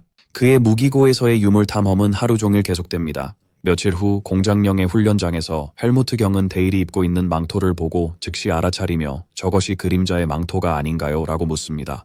데일은 그것이 맞다고 확인합니다. 헬무트는 이 유물이 다루기 어렵기로 유명하다고 말하며 그의 상태를 묻습니다. 데일은 약간의 따끔거림 외에는 괜찮다고 대답합니다. 헬무트는 이것이 매우 이상하다고 생각합니다. 데일은 미소를 지으며 망토가 아마 외로웠을 것이라고 이야기하며 그가 보자마자 친구가 되고 싶어서 그에게 달라붙었을 것이라고 말합니다. 헬무트는 그 생각에 웃으며 젊은 영주의 친절한 마음씨가 그렇게 위험한 것을 외로운 존재로 본다고 말합니다. 데일은 헬무트 경의 말에 감사하며 그림자 생물이 그의 발밑에 나타나 발에 짓눌린 채로 그에게 요청이 있다고 말합니다. 헬무트는 무엇이든 할 준비가 되어 있다고 대답합니다. 젊은 영주가 묻자 데일은 전투 훈련으로 진짜 결투를 요청합니다. 헬무트는 열정적으로 동의하며 영주를 실망시키지 않겠다고 약속합니다. 결투를 준비하며 데일은 대륙의 7검 중 하나를 훈련 파트너로 선택한 것이 과할 수 있다고 생각한다. 그의 존재만으로도 압도적이다. 헬무트는 그의 긴장을 눈치채고 오라 없이 기본 검술만 쓸 거라고 안심시킨다. 데일은 헬무트가 자신을 봐주고 있다고 느끼며 진정한 기사라면 온 마음으로 싸워야 한다고 생각한다. 그는 공격을 준비하며 망토에서 그림자가 나타납니다. 그는 이 싸움의 진정한 목적이 전투 연습을 가장하여 그림자의 망토를 숙달하는 훈련임을 마음속으로 설명하면서 이 유물의 진정한 가치는 그림자를 강력한 무기로 변환할 수 있는 그의 능력에 의해 결정될 것이라고 덧붙입니다. 그는 이 훈련이 필요하다고 생각하며 헬무트를 향해 그림자 검 폭풍을 시작합니다. 헬무트는 그 공격을 받아들이고 데일은 헬무트가 오라 없이 순수한 힘으로 그 검들을 부순 것을 보고 놀랍니다. 그는 이 무서운 힘에 놀랐습니다. 헬무트는 젊은 영주의 수행이 훌륭하다고 웃으며 칭찬하고 이제 자신의 차례라고 공격을 선언합니다. 데일은 빠르게 뒤로 물러나 방어를 준비하지만 헬무트는 땅에서 날카로운 그림자 가시가 솟아올라 그의 길을 막는 것에 놀랍니다. 헬무트는 이런 매복을 실행할 수 있는 망토의 능력에 감탄하며 말합니다. 헬무트가 데일의 그림자 방어를 향해 검을 내리치자 데일은 그 충격에 신음을 내뱉습니다. 데일은 헬무트의 연이은 공격을 막아내지만 헬무트의 강력한 타격에 밀려납니다. 헬무트는 놀라서 어떻게 공격을 막았는지 궁금해하며 자신의 공격이 보통 검을 부술 정도로 강력하다는 것을 떠올립니다. 헬무트는 고급 유물이 정말 다르다는 것을 깨닫습니다. 헬무트는 흥분해서 외치며 데일에게 10라운드 더 계속하자고 요청하고 그들은 계속해서 맞붙습니다. 그날 훈련이 끝난 후 지켜보던 평범한 기사들은 자신들은 헬무트 지휘관과 2라운드도 버티지 못했다며 자신들과 데일 사이에 설명할 수 없는 벽이 느껴진다고 말했습니다. 며칠 후 출발하는 날이 되자 엘레나 공작 부인은 여전히 걱정하며 데일에게 그렇게 위험한 곳으로 보낼 수 없다고 말했습니다. 그는 아버지와 헬무트 경이 함께할 것이라고 그녀를 안심시키려 했습니다. 그의 어머니는 그가 다칠 가능성에 대해 계속 걱정하십니다. 그는 어머니에게 진지하게 말하며 자신이 공작 가문의 책임을 질 수 있도록 더 강해져야 한다고 주장합니다. 어느 날 그는 잠든 아기 여동생 리즈를 바라보며 이제 더 많은 경험을 쌓아야 그녀와 아버지, 어머니를 보호할 수 있는 날이 올 것이라고 말했습니다. 그는 어머니에게 자신이 어머니를 지킬 만큼 강해질 수 있게 해달라고 부탁합니다. 엘레나는 그의 말에 감동해 동의하고 작별 인사를 하며 몸조심하라고 당부합니다. 그는 그녀에게 곧 돌아올 것을 약속합니다. 그 새벽에 임시기지에서 헬무트 경은 공작에게 부대가 출발할 준비가 되었다고 알립니다. 공작은 데일에게 자신 대신 출발 명령을 내리라고 요청합니다. 덴데일은 놀라고 그의 아버지는 블랙 기병대가 그들의 가문의 자랑이며 언젠가 데일이 이끌 부대가 될 것이라고 설명합니다. 공작은 이 사람들이 이미 그의 기사들이라고 주장합니다. 데일은 그들이 아버지의 기사들이 아니라 자신의 기사들이며 이번이 자신의 첫 전투임을 깨닫습니다. 이번에는 다를 것이라고 확신한 데일은 출발할 시간이 되었다고 선언합니다. 그는 주먹을 들어 올리며 병사들에게 명령을 내리며 그들을 섹슨 가문의 자랑스러운 검이라고 부릅니다. 기사들은 젊은 영주의 명령을 따르겠다고 외치며 응답합니다. 부대에게 위치를 잡으라는 명령이 내려졌습니다. 250명의 기사들이 화이트 마운틴에 주둔하고 있는 정예 경비 부대인 윈터가드에 합류할 것임이 설명되었습니다. 전투 계획이 설명됩니다. 정복해야 할 오크 무리는 약 1000명에 달합니다. 오크들은 추위와 굶주림을 피해 섹슨 강의 상류를 건넜으며 곧 하류로 향할 것입니다. 따라서 공작의 군대가 먼저 하류를 건너 기습 공격을 감행하는 것이 계획입니다. 250명의 병력이 깊은 강을 빠르게 건너는 유일한 방법은 마법의 도움을 받는 것입니다. 사비아 선생님이 앞으로 나서서 모두에게 물러나라고 요청하며 얼음다리를 만들겠다고 발표합니다. 데일은 그녀가 평화와 비폭력을 신조로 삼고 있음에도 불구하고 전투를 도우러 와준 것에 대해 감사의 인사를 전합니다. 사비아는 강에 얼음다리를 만들어 병사들이 건널 수 있다고 합니다. 공작은 그녀에게 감사하며 사비아는 그에게 승리를 기원합니다. 데일은 스승에게 작별 인사를 하고 말을 타고 떠납니다. 그녀는 그가 떠나가는 모습을 미소를 지으며 바라보면서 자신을 이렇게 걱정하게 만드는 학생이 있다는 생각을 합니다. 잠시 후 오크의 임시기지에서 윈터가드 궁수 부대가 매복하여 캠프에 불화살을 퍼붓습니다. 폭발 화살이 오크들에게 쏟아져 혼란과 파괴를 일으킵니다. 불길 속에서 오크 하나가 분노에 찬 비명을 지릅니다. 헬무트 경은 1, 2, 3기사 대대에게 쐐기형 대형으로 공격하라고 명령합니다. 헬무트는 옆에서 말을 타고 가며 데일에게 의견을 묻습니다. 데일은 상황을 분석하며 말들이 시속 40km로 움직인다고 언급합니다. 그는 기사와 말의 무게가 엄청난 가속력을 제공한다고 덧붙입니다. 그는 3에서 4m 길이의 렌스를 사용하는 전술이 기사들의 강력한 올에 의해 지원되어 오크조차도 그들을 저지할 수 없다는 분석을 마무리합니다. 기사들이 쉽게 오크 대열을 뚫고 나가자 데일은 전투가 일방적이라고 말합니다. 공작은 이에 동의하며 이것이 공작령 기사들의 힘이라고 확인합니다. 헬무트는 젊은 영주에게 방심하지 말라며 이것은 시작일 뿐이라고 합니다. 기사들과 오크들 간의 치열한 전투가 계속됩니다.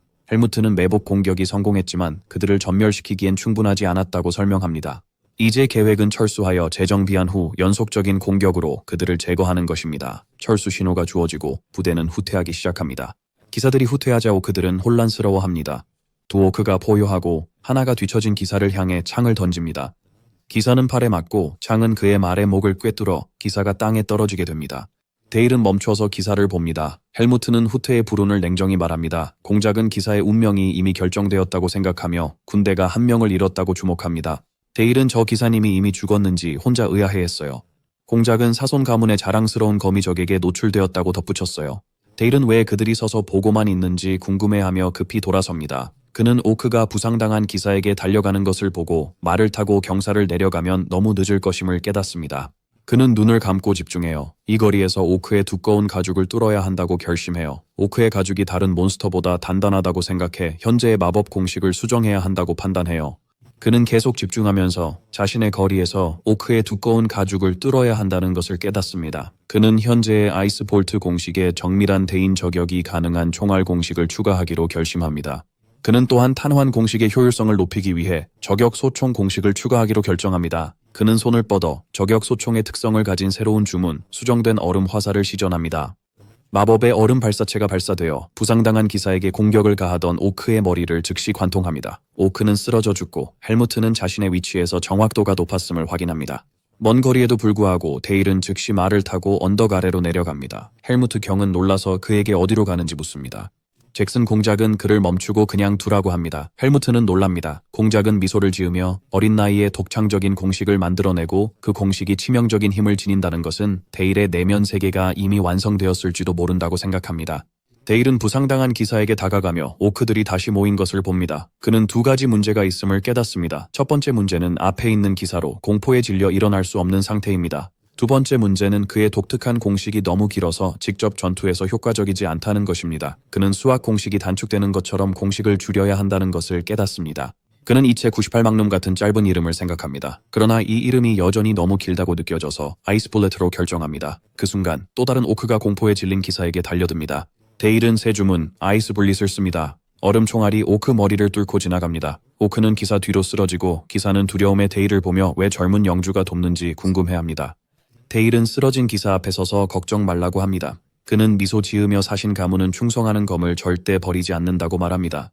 기사는 깊이 감동받습니다. 나머지 오크들이 포효하며 다가오자 데일은 마법을 발휘할 준비를 합니다. 그는 그림자 망토를 사용하여 그림자 칼날을 풀어 오크들을 공격합니다. 그는 웃으며 그림자들에게 그들을 삼키라고 합니다. 한 오크가 겁에 질려 위를 봅니다. 그림자들이 오크들에게 내려와 그들을 찢습니다. 그림자가 오크들을 집어삼키고 갈아버려 그들의 해골만 남깁니다. 그는 마지막 남은 오크에게 미소를 지으며 왜 아직 도망가지 않았는지 묻습니다. 그는 얼음 탄환 주문을 시전합니다. 마지막 오크를 처치하고 나서 이제 괜찮다고 말합니다. 한 기사가 다가와 두려워서 다리가 움직이지 않는다고 고백합니다. 헬무트 경이 다른 기사들과 도착해 부상당한 기사를 안고 있는 그를 발견합니다. 데일은 그에게 드디어 도착했다며 나머지는 맡기겠다고 말합니다. 헬무트는 모든 기사 대대에 동시에 공격하라고 명령하며 섹슨 가문을 위해 외칩니다. 기사들은 젊은 영주 데일을 위한 새로운 함성을 더하며 돌진합니다. 얼마의 시간이 흐른 후 섹슨 기지에서 공작은 아들 데일에게 오크토벌 작전이 성공적으로 마무리되었다며 축하의 말을 전합니다. 전투가 종료된 이후 공작은 아들 데일을 불러 최근의 토벌에 대해 궁금한 점이 있다고 설명합니다. 공작은 엄하게 아들에게 어리석은 돌격의 진짜 이유를 묻습니다. 적진 속에 홀로 남겨진 데일은 왜 자신이 꾸중을 듣고 있는지 궁금해하며 침을 삼킵니다. 공작은 이유를 알고 싶다고 강하게 말했습니다. 데일은 아버지에게 이전에 자신이 했던 말을 상기시켰습니다. 즉 섹슨 가문의 기사들이 언젠가 자신이 이끌게 될 힘이라는 것이었습니다. 그에 따라 그는 단지 그 역할에 걸맞은 임무를 수행했을 뿐이라고 설명합니다. 공작은 이 논리를 약하다고 거부합니다. 데일은 그의 아버지가 기사들을 아끼는 것으로 알려져 있는데 왜 이렇게 행동하는지 의아해하며 충격을 받습니다. 데일은 아버지에게 왜 공작님께서 공국의 기사가 죽는 것을 그냥 지켜보셨는지 묻기로 결심합니다. 공작은 섹슨 가문의 북부 전선이 사악한 왕의 땅과 접해 있어 많은 괴물의 공격을 견디고 있으며 그곳의 기사들은 누군가가 와서 구해줄 것이라 기대하지 않는다고 설명합니다. 데일은 여전히 아버지에게 충성을 보인 기사를 구하고 싶었다고 반박합니다. 공작은 깊은 질문을 던지며 데일이 언젠가 그랬던 것처럼 말이냐고 묻습니다. 공작은 교훈을 설명하며 기사들이 전장에서 살아남으려면 스스로 생각하고 행동해야 한다고 했어요. 데일이 개입함으로써 그들에게 항상 누군가가 구해줄 것이라는 믿음을 심어주었다고 했죠. 공작은 이런 의존적 사고의 기사들이 얼마나 생존할지 궁금해합니다. 공작은 자신의 의무를 명확히 하며 기사들이 능력을 넘는 위협에 직면할 때만 개입합니다.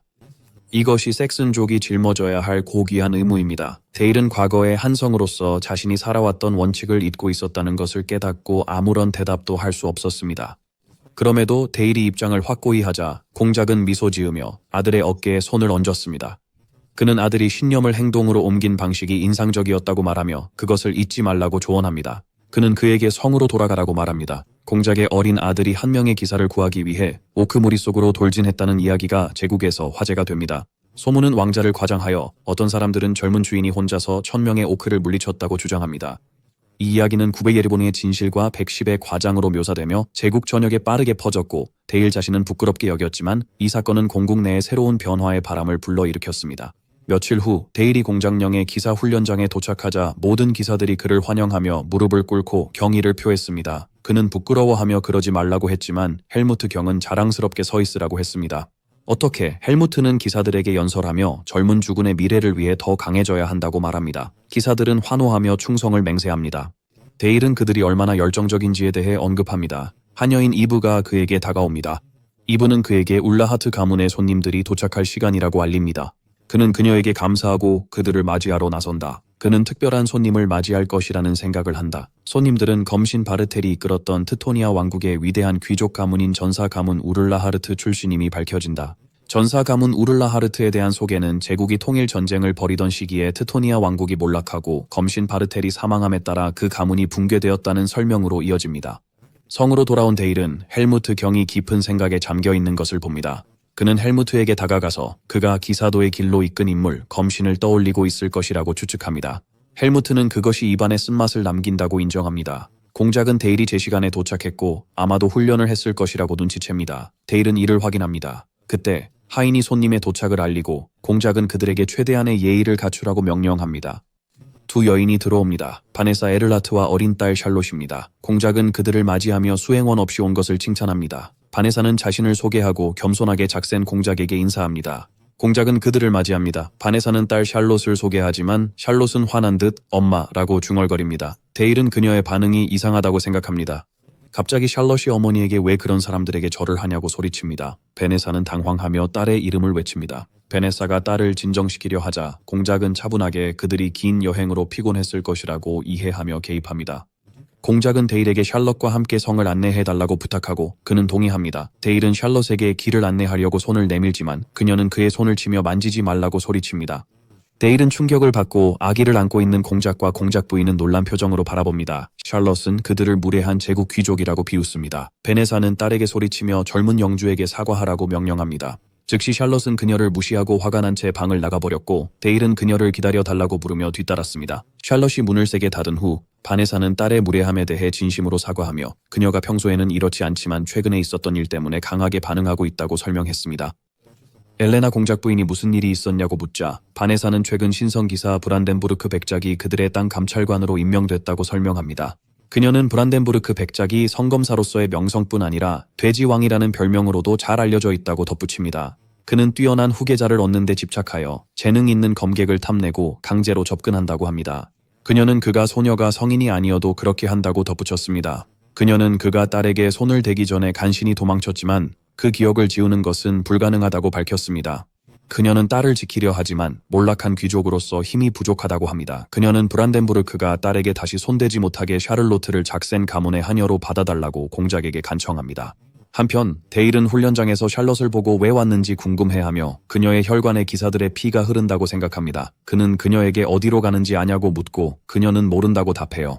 그녀는 자신이 때린 그의 손이 괜찮은지 물어본다. 그는 괜찮다고 대답하며 걱정하지 말라고 한다. 샬롯은 안심한다.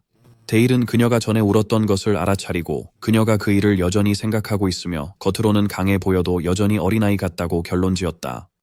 갑자기 샬럿이 몸을 돌려 칼을 뽑으며 그렇다면 그와 결투를 해야 한다고 선언합니다. 그녀는 섹슨의 데일에게 칼을 뽑으라고 명령합니다. 데일은 놀라며 이 소녀 샬럿은 정말 자기 마음대로 한다고 생각합니다. 샬럿은 그에게 결투를 요청합니다. 데일이 이유를 묻자 그녀는 여러 소문을 들었다고 답합니다. 샬럿은 그가 혼자 1000명의 오크를 물리치고 쓰러진 기사를 구한 대단한 사람이라는 소문을 들었다고 설명합니다. 데일은 속으로 그 이야기가 그렇게까지는 아니라고 생각하며 과장된 부분에 당황한다. 그녀는 제국에서 비할 데 없는 사람이라 불리는 그를 물리쳐 자신이 더 강하다는 것을 전 세계에 보여주고 그 남자로부터 가족을 지킬 수 있다는 것을 증명할 것이라고 말한다. 데일은 그녀가 누구를 말하는지 궁금해합니다. 샬럿은 그의 이름, 검술의 달인 브란덴부르크 백작이라고 합니다. 데일은 그 이름에 놀랍니다. 그는 속으로 분노하며 자신을 배신했던 제국의 다른 자식임을 기억한다. 그는 그랬다. 그는 이 상황에서 그의 이름을 듣고 놀란다. 그는 목표가 같아서 그녀가 좋은 동료가 될 수 있다고 생각하지만 먼저 교훈을 가르쳐야겠다고 결심합니다. 샬럿은 데일이 무기를 집으러 가며 그녀에게 아무것도 모르는 아이일 뿐이라고 하자 혼란스러워 보입니다. 그는 그녀에게 전력으로 공격하라고 합니다. 샬럿은 화가 나서 반드시 그렇게 하겠다고 답합니다. 샬럿은 녹색 오라가 빛나는 레이피어로 공격하지만 데일은 그의 검으로 그녀의 공격을 막습니다. 그들 사이의 충돌은 빠른 공격으로 이어집니다.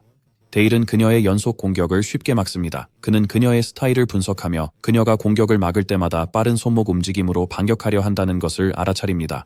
그는 그녀가 오라를 최소한으로 사용한다는 걸 알아차린다. 그녀가 큰 레이피어를 다루기 위해 오라를 쓴다고 결론짓는다. 그는 마법사들이 서클로 만화를 생성하는 것과 비슷하다고 생각한다. 몸 안에 오라를 모아 한계를 넘는다. 그는 또 다른 공격을 막으며 피가 모든 것을 말해줄 거라고 생각한다. 예상대로 피는 거짓말을 하지 않는다. 그녀의 가문 유산을 언급하며 치열한 싸움이 계속됩니다. 샬럿은 계속 공격하고 자신감 있게 미소 지으며 만약 이것이 그의 실력 전부라면 자신이 우위에 있다고 생각해요. 샬럿은 기억을 떠올립니다. 아버지는 그녀가 태어나기 전 돌아가셨고 어머니는 매일 밤 아버지 이야기를 들려주었어요. 어머니는 그녀에게 검신의 자랑스러운 딸로서 아버지를 대신해 가문을 지키라고 하셨어요. 그녀는 고향이 무너지고 가문이 몰락했을 때도 멈추지 않았던 자신의 검을 떠올립니다. 그녀는 화가 나서 왜 이 소년 데일에게 계속 막히는지 궁금해합니다. 샬롯은 뭔가 잘못됐다고 느껴요. 다시 돌진하지만 데일은 완벽히 방어해 그녀의 칼날을 막아 놀랍니다. 그는 빠르게 움직여 그녀의 무기를 빼앗고 그녀의 무기는 손에서 날아가요. 그녀의 검이 땅에 떨어지고 샬롯은 무릎을 꿇어요. 검신의 딸인 그녀가 왜 이길 수 없는지 궁금합니다. 그가 다가옵니다. 그녀는 눈물 어린 눈으로 그를 바라보며 그는 그녀에게 이유는 그녀가 검신이 아니기 때문이라고 말해요. 그는 그녀가 검신의 딸로서 자부심을 가질 만하다고 설명해요. 하지만 그는 단호히 그녀에게 현재 상태로는 그 남자로부터 가족을 지킬 수 없다고 말해요. 그는 검성 브란덴부르크의 검이 지금 상태에서도 데일의 것보다 훨씬 강하다고 그녀에게 말해요. 샬롯은 울음을 터뜨려요. 이 현실을 듣고 샬롯은 여전히 상심한 채로 자신이 무엇을 해야 할지 묻습니다.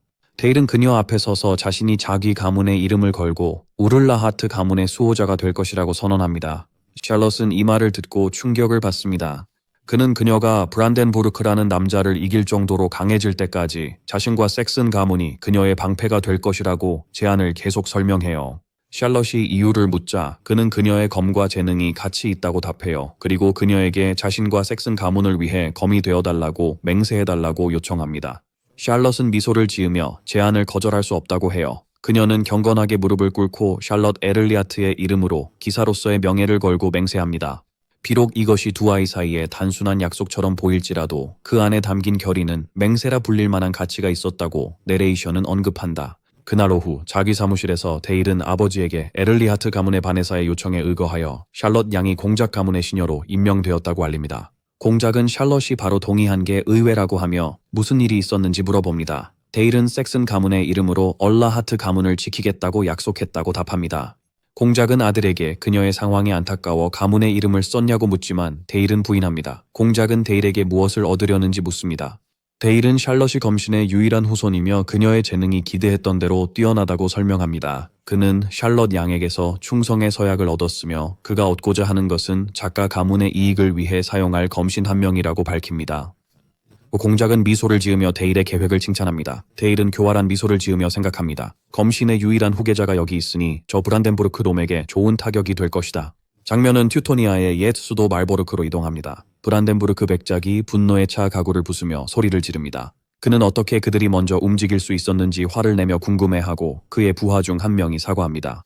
그는 그들을 꾸짖으며 멍청한 바보들이라고 부르고 어떻게 작은 아이 하나를 잡지 못했는지 의아해합니다. 부하가 암살자들을 보냈지만 그들이 작센 땅에 도달하기 전에 죽임을 당한 것 같다고 설명합니다. 그들은 샬롯 에를리하르트가 그들을 처치했다고 추측합니다. 브란덴부르크는 그들을 쓸모없는 바보들이라고 부르며 그의 성검 듀렌달로 갑니다. 그는 지난 날들을 회상합니다.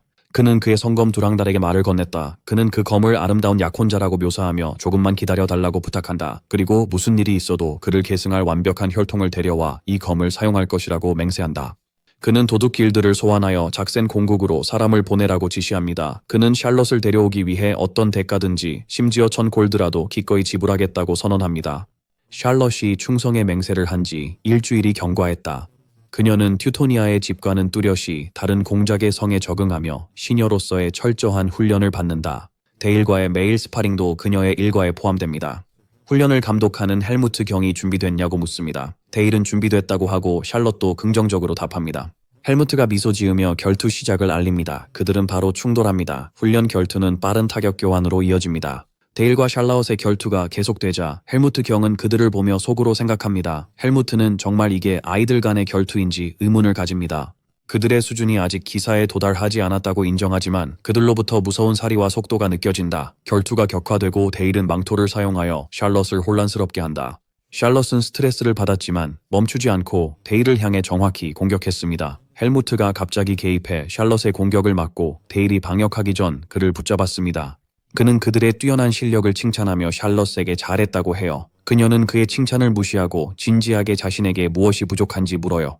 그는 그녀에게 레이피어 사용의 본질을 아냐고 묻습니다. 그녀는 찌르는 것이라 답합니다. 그는 그게 아니라고 하며 본질은 다리, 즉 발놀림에 있다고 설명해요. 그는 데일이 동시에 거리를 좁히고 그녀의 찌르기를 피했다고 설명하며 그 순간에 그녀는 거리를 벌리고 다른 기회를 찾기 위해 물러났어야 했다고 말합니다.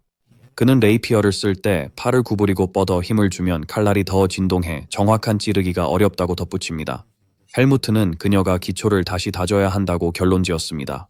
샬롯은 이 말을 듣고 화가 났어요. 헬무트는 그녀에게 전에 그녀의 자세와 발놀림이 엉망이었다고 했어요. 샬롯은 그 이유가 제대로 지도해줄 선생님이 없어서라고 했어요. 헬무트는 미소 지으며 그녀에게 자신이 있는 한 이상한 찌르기 자세를 고쳐야 한다고 말해요. 샬롯은 그의 말에 화가 나요. 헬무트는 그녀가 너무 귀여워서 놀린 것이라고 웃으며 인정해요.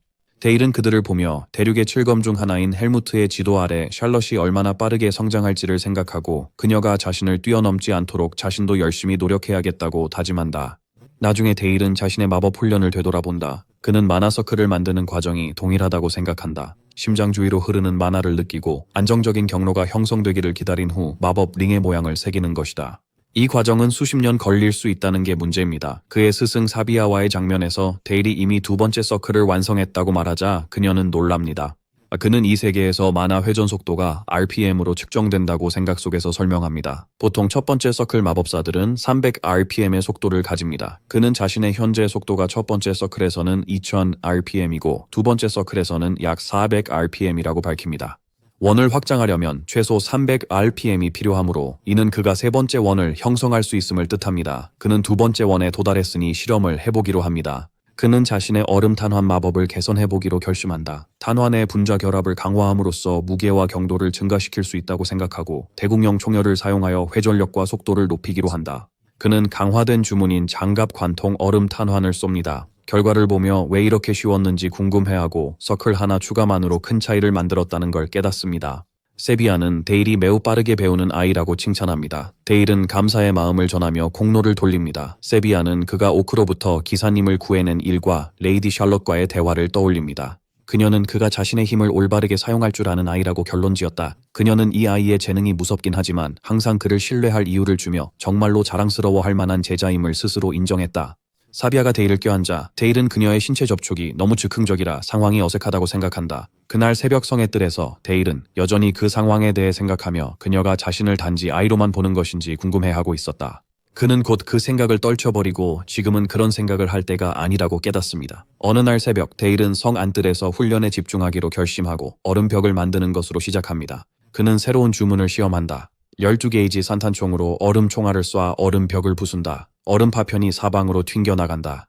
그는 튀는 탄환을 막으려고 마법 방패를 씁니다. 성공에 미소 지으며 다음엔 슬러그 탄환을 써볼까 생각하지만 누군가의 목소리가 그를 방해합니다. 샬럿도 훈련하러 왔어요. 데일이 훈련 중이냐고 묻자 샬럿은 헬무트 경이 가르쳐준 동작을 연습하고 있었다고 해요. 데일은 그녀가 검 배우는 걸 즐기는 것 같다고 말합니다. 샬럿은 망설이며 부끄러워합니다. 샬럿은 갑자기 데일에게 첫 만남에서 이기적으로 행동한 것에 대해 사과하며 무례했던 것을 후회한다고 합니다. 그는 그녀의 행동이 단순히 무례한 것 이상이었다고 농담합니다. 하지만 미소를 지으며 특별히 예외를 두고 그녀를 용서하겠다고 하고 자신에게 격식을 차리지 말라고 부탁합니다. 샬럿은 얼굴이 밝아지며 동의해요. 샬럿은 데일에게 이 지역의 추운 날씨가 좋다고 해요. 늦게까지 훈련해도 빨리 몸을 식힐 수 있어서요. 그는 같은 생각을 가진 사람이 있어 기쁘다고 생각하며 미소 짓는다. 한편 공작과 엘레나 공작 부인은 성창문에서 그 장면을 지켜본다. 공작 부인은 아들이 많이 컸다고 해요. 공작은 그녀에게 그들이 좋은 커플이 될 것 같냐고 물어요. 공작 부인은 시간이 지나면 알게 될 거라고 답해요. 공작 부인은 아들이 자신의 감정에 충실할 수 있도록 도와야겠다고 생각한다. 이후 공작령 외곽에서 엘레나 공작 부인은 빈민가에서 구호 작업을 감독한다. 그는 어머니가 매주 음식과 생필품을 나눈다고 설명한다. 그는 자신과 샬럿이 오래 그녀와 함께했다고 말한다. 샬럿은 괴로워 보이는 아이를 멈춘다. 아이는 어머니가 위험하다며 도움을 요청합니다. 아이는 샬롯의 팔을 잡고 간청합니다. 데일과 샬롯은 그 아이를 따라갑니다. 데일은 뭔가 수상하다고 생각합니다. 그는 그들이 동행하는 기사들로부터 멀어져 복잡한 골목으로 향하고 있으며 아이가 어른들 대신 샬롯에게 도움을 요청한 것이 처음부터 이상하다고 느낍니다. 데일은 옥상에서 누군가 지켜보는 걸 알아차리고 그 아이가 도둑길드 소속임을 깨닫습니다. 그는 샬롯이 목표라는 걸 확신하지만 왜 함정이 이렇게 뻔한지 의문을 가집니다.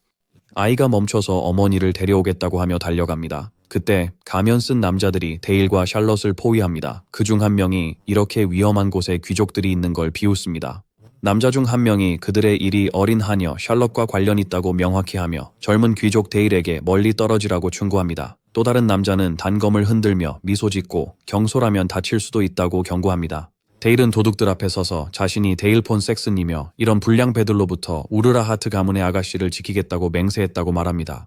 초록머리의 도둑두목은 젊은 귀족의 기사도를 비웃습니다. 그는 데일이 시간과 장소를 고려했더라면 더 나았을 것이라고 덧붙입니다. 그는 데일이 세상의 잔혹함을 좀 배워야 한다고 말합니다. 샬롯은 걱정스러운 목소리로 데일에게 자신의 검을 두고 왔다고 속삭입니다. 그는 그녀에게 두려워하지 말라고 안심시킵니다. 그는 속으로 이번이 그림자 망토의 새 기술을 시험할 기회라고 생각합니다. 자기 방어라는 명목으로 도둑들은 데일과 샬롯을 사방에서 공격하며 가능한 빨리 일을 끝내려 했습니다. 도둑 중 한 명은 데일의 그림자가 그들을 둘러싸자 이상한 바람을 느꼈습니다. 두목은 화가 나서 부하들에게 비키라고 소리칩니다. 데일은 두목의 빠른 판단력을 보고 그가 높은 지위의 도둑이라고 추측하며 공격을 시작합니다. 그는 두 번째 서클에 도달한 후 습득한 새로운 기술을 사용하여 도둑 중 하나에게 그림자 생물을 기생충으로 심습니다. 그림자 생물이 그에게 들어가자 도둑은 고통의 비명을 지릅니다. 지도자는 데일이 뭘 만드는지 공포에 질려 궁금해합니다. 감염된 도둑은 기괴한 언데드 병사로 변해 배고프다고 외칩니다. 지도자는 당황한 부하들에게 그 괴물을 죽이라고 명령합니다. 그는 그들이 궁지에 몰렸고 실수 하나가 목숨을 앗아갈 수 있음을 깨닫고 망설입니다. 그는 직접 공격에 뛰어듭니다. 이 골목에서는 2명의 예언자가 모여도 그의 송곳니와 빛나는 단검을 막을 수 없다고 자랑합니다. 데일은 그림자를 사용하여 그의 공격을 쉽게 막고 방역을 준비합니다. 도둑 두목은 상황을 저주합니다. 데일은 새로운 더블 배럴 스루 게이지 버크샷을 발사합니다. 그의 손에서 마법 탄환이 발사되어 리더에게 명중합니다. 그 충격으로 리더는 뒤로 날아갑니다. 샬롯은 충격을 받은 채 그 장면을 지켜보고 데일은 골목 한가운데 서서 언데드 그림자 병사가 다른 도둑을 공격하는 모습을 봅니다. 그는 리더가 한 번에 죽지 않은 것을 보고 그의 오라로 덮인 몸 때문이라고 추측합니다. 부상당한 리더는 아직 끝나지 않았다며 일어나 죽어라 라고 외치며 돌진합니다. 데일은 그림자를 풀어 지도자를 반으로 자릅니다. 그가 가까이 가기도 전에 언데드 병사가 너무 배고파라고 외치며 다른 도둑의 몸을 찢습니다. 전투 후 데일은 땅에 앉은 샬롯에게 다친 곳 없냐고 묻습니다. 그녀는 괜찮다고 답해요. 데일은 샬롯의 손을 잡고 부상당한 도둑 하나가 땅에서 신음합니다. 도둑이 도망치려 하지만 데일은 얼음 총알로 그의 발을 맞춥니다. 마지막 도둑은 그에게 도움을 청합니다. 데일은 그림자 생물을 다시 소환합니다. 도둑은 목숨을 걸고 아는 모든 걸 말하겠다고 합니다. 데일은 그가 진심인지 묻고 도둑은 절박하게 맞다고 합니다. 데일은 냉정하게 그에게 별로 관심이 없다고 말하며 주문을 준비합니다. 그는 마지막 도둑을 끝내는 마법 폭발을 일으킵니다. 샬롯이 충격에 빠져 서 있는 동안 그는 그녀에게 사람들이 두려워하는 작센 공국의 진정한 얼굴이지만 그것이 그녀를 보호할 힘이기도 하다고 말합니다. 그는 그녀에게 무섭냐고 묻습니다. 그녀는 이 장면이 좀 무섭다고 인정하지만 그가 자신을 지키려 했으니 괜찮다고 덧붙입니다. 그녀는 그날의 맹세를 다시 말합니다. 그의 가문이 그녀의 가문을 지키는 방패가 된다면 그녀는 미래에 그의 검이 되어 보답하겠다고 합니다. 그녀는 그에게 미래를 보여준 것에 대해 열정적으로 감사하며 자신이 더 강해질 것이라고 선언합니다. 그는 그녀를 보며 샬럿을 받아들인 것이 과거 생에서 그가 죽인 배틀경에 대한 죄책감 때문이라는 생각을 합니다. 그래서 그녀가 그의 검이 되겠다고 한 것은 그가 생각한 것보다 훨씬 큰 의미를 가지고 있었다. 한편 브란덴부르크 백작의 성에서는 백작이 편지를 읽고 상황을 저주하고 있었다. 그 편지는 작센 성으로의 초대장이었으며 본질적으로는 납치 시도 사건에 대한 책임을 묻기 위한 작센 공작, 검은 공작의 소환장이었다. 브란덴부르크 백작은 제국의 성검임에도 불구하고 따를 수밖에 없다는 것을 깨닫습니다. 며칠 후 브란덴부르크 백작은 작센 성에 도착합니다. 공작은 왕좌에 앉아 데일과 함께 그를 맞이하며 그의 힘든 여정을 언급하고 이렇게 신속하게 도착할 줄은 몰랐다며 다소 부족한 환영에 대해 사과의 말을 전합니다. 브란덴부르크는 비꼬듯이 공작의 호출보다 더 긴급한 것은 없다고 대답한다. 그는 속으로 화가 나서 데일과 샬롯을 교활한 꼬마들이라고 부른다. 공작은 공작령에서 최근 대낮에 발생한 납치 시도가 제국 내 큰 우려를 불러일으켰다고 말합니다. 그는 자신이 왜 소환되었는지 짐작한다고 덧붙입니다. 그는 황제의 충성스러운 거민 자신이 어떻게 그런 부도덕한 일에 연루될 수 있는지 경멸스럽게 의문을 가집니다. 그가 말하는 동안 공작에게서 짙은 어둠의 기운이 뿜어져 홀 전체로 퍼집니다. 브란덴부르크는 놀란다. 부하 중 한 명이 왜 바람이 부는지 묻는다. 그림자가 그들을 감싸자 브란덴부르크 백작의 기사들은 두려워한다. 그림자가 그들을 서서히 삼킵니다. 기사들은 백작에게 도움을 요청하며 비명을 지릅니다. 브란덴부르크는 그의 성 마들레나 기사단이 저항 없이 패배했음을 깨닫고 강력한 암흑 마법을 인식합니다. 작센 공작입니다. 고급 어둠의 주문인 라일의 폭풍을 시전하고 있습니다. 공작은 신성의 검인 브란덴부르크 백작에게 무릎을 꿇고 가만히 있으라고 명령합니다. 브란덴부르크는 화가 나서 공작에게 무슨 일을 하고 있는지 묻습니다. 공작은 차분히 대답하며 그가 듣지 못했냐고 묻고 다음번은 없을 것이라 경고합니다. 브란덴부르크는 공작의 마법적 아우라에 두려워 무릎을 꿇을 수밖에 없는 상황을 속으로 저주합니다. 그는 흑공작이 이렇게 행동하는 이유가 있다고 생각하지만 이런 굴욕을 당할 줄은 예상 못했습니다. 공작은 왕좌에 앉아 그를 평화를 위해 소환했음을 상기시킵니다. 그러고 나서 그는 자귀가 다시는 작센의 아이들을 해치려 하지 않도록 브란덴부르크 가문의 모든 구성원을 도륙하겠다는 직접적인 위협을 가합니다. 그는 백작이 이 경고를 진지하게 받아들이기를 진심으로 바란다고 표현합니다. 그러다 갑자기 어조를 바꿔 지친 백작에게 비꼬는 제스처로 몸을 녹이라고 초대합니다. 분노에 찬 브란덴부르크는 공작의 너그러운 관대함에 깊이 감사하지만 상황상 더 이상 머무르기 어렵다고 정중히 사과의 말을 전합니다. 공작은 그를 해산시키며 무사히 돌아가기를 바란다고 전했습니다. 그 자리에 있던 데일은 상황을 지켜보며 브란덴부르크가 황제의 가장 충성스러운 추종자 중 한 명이며 그의 아버지가 방금 황제의 파벌에 가까운 이 사람에게 한 행동이 제국 전체를 뒤흔들 불씨가 될 것이라고 생각했습니다. 데일은 그것이 작은 불씨로 시작될 것을 깨닫습니다. 불길로 번지기까지 오래 걸리지 않을 것이며 그들의 역할이 성검의 머리를 끊는 것이라고 생각합니다.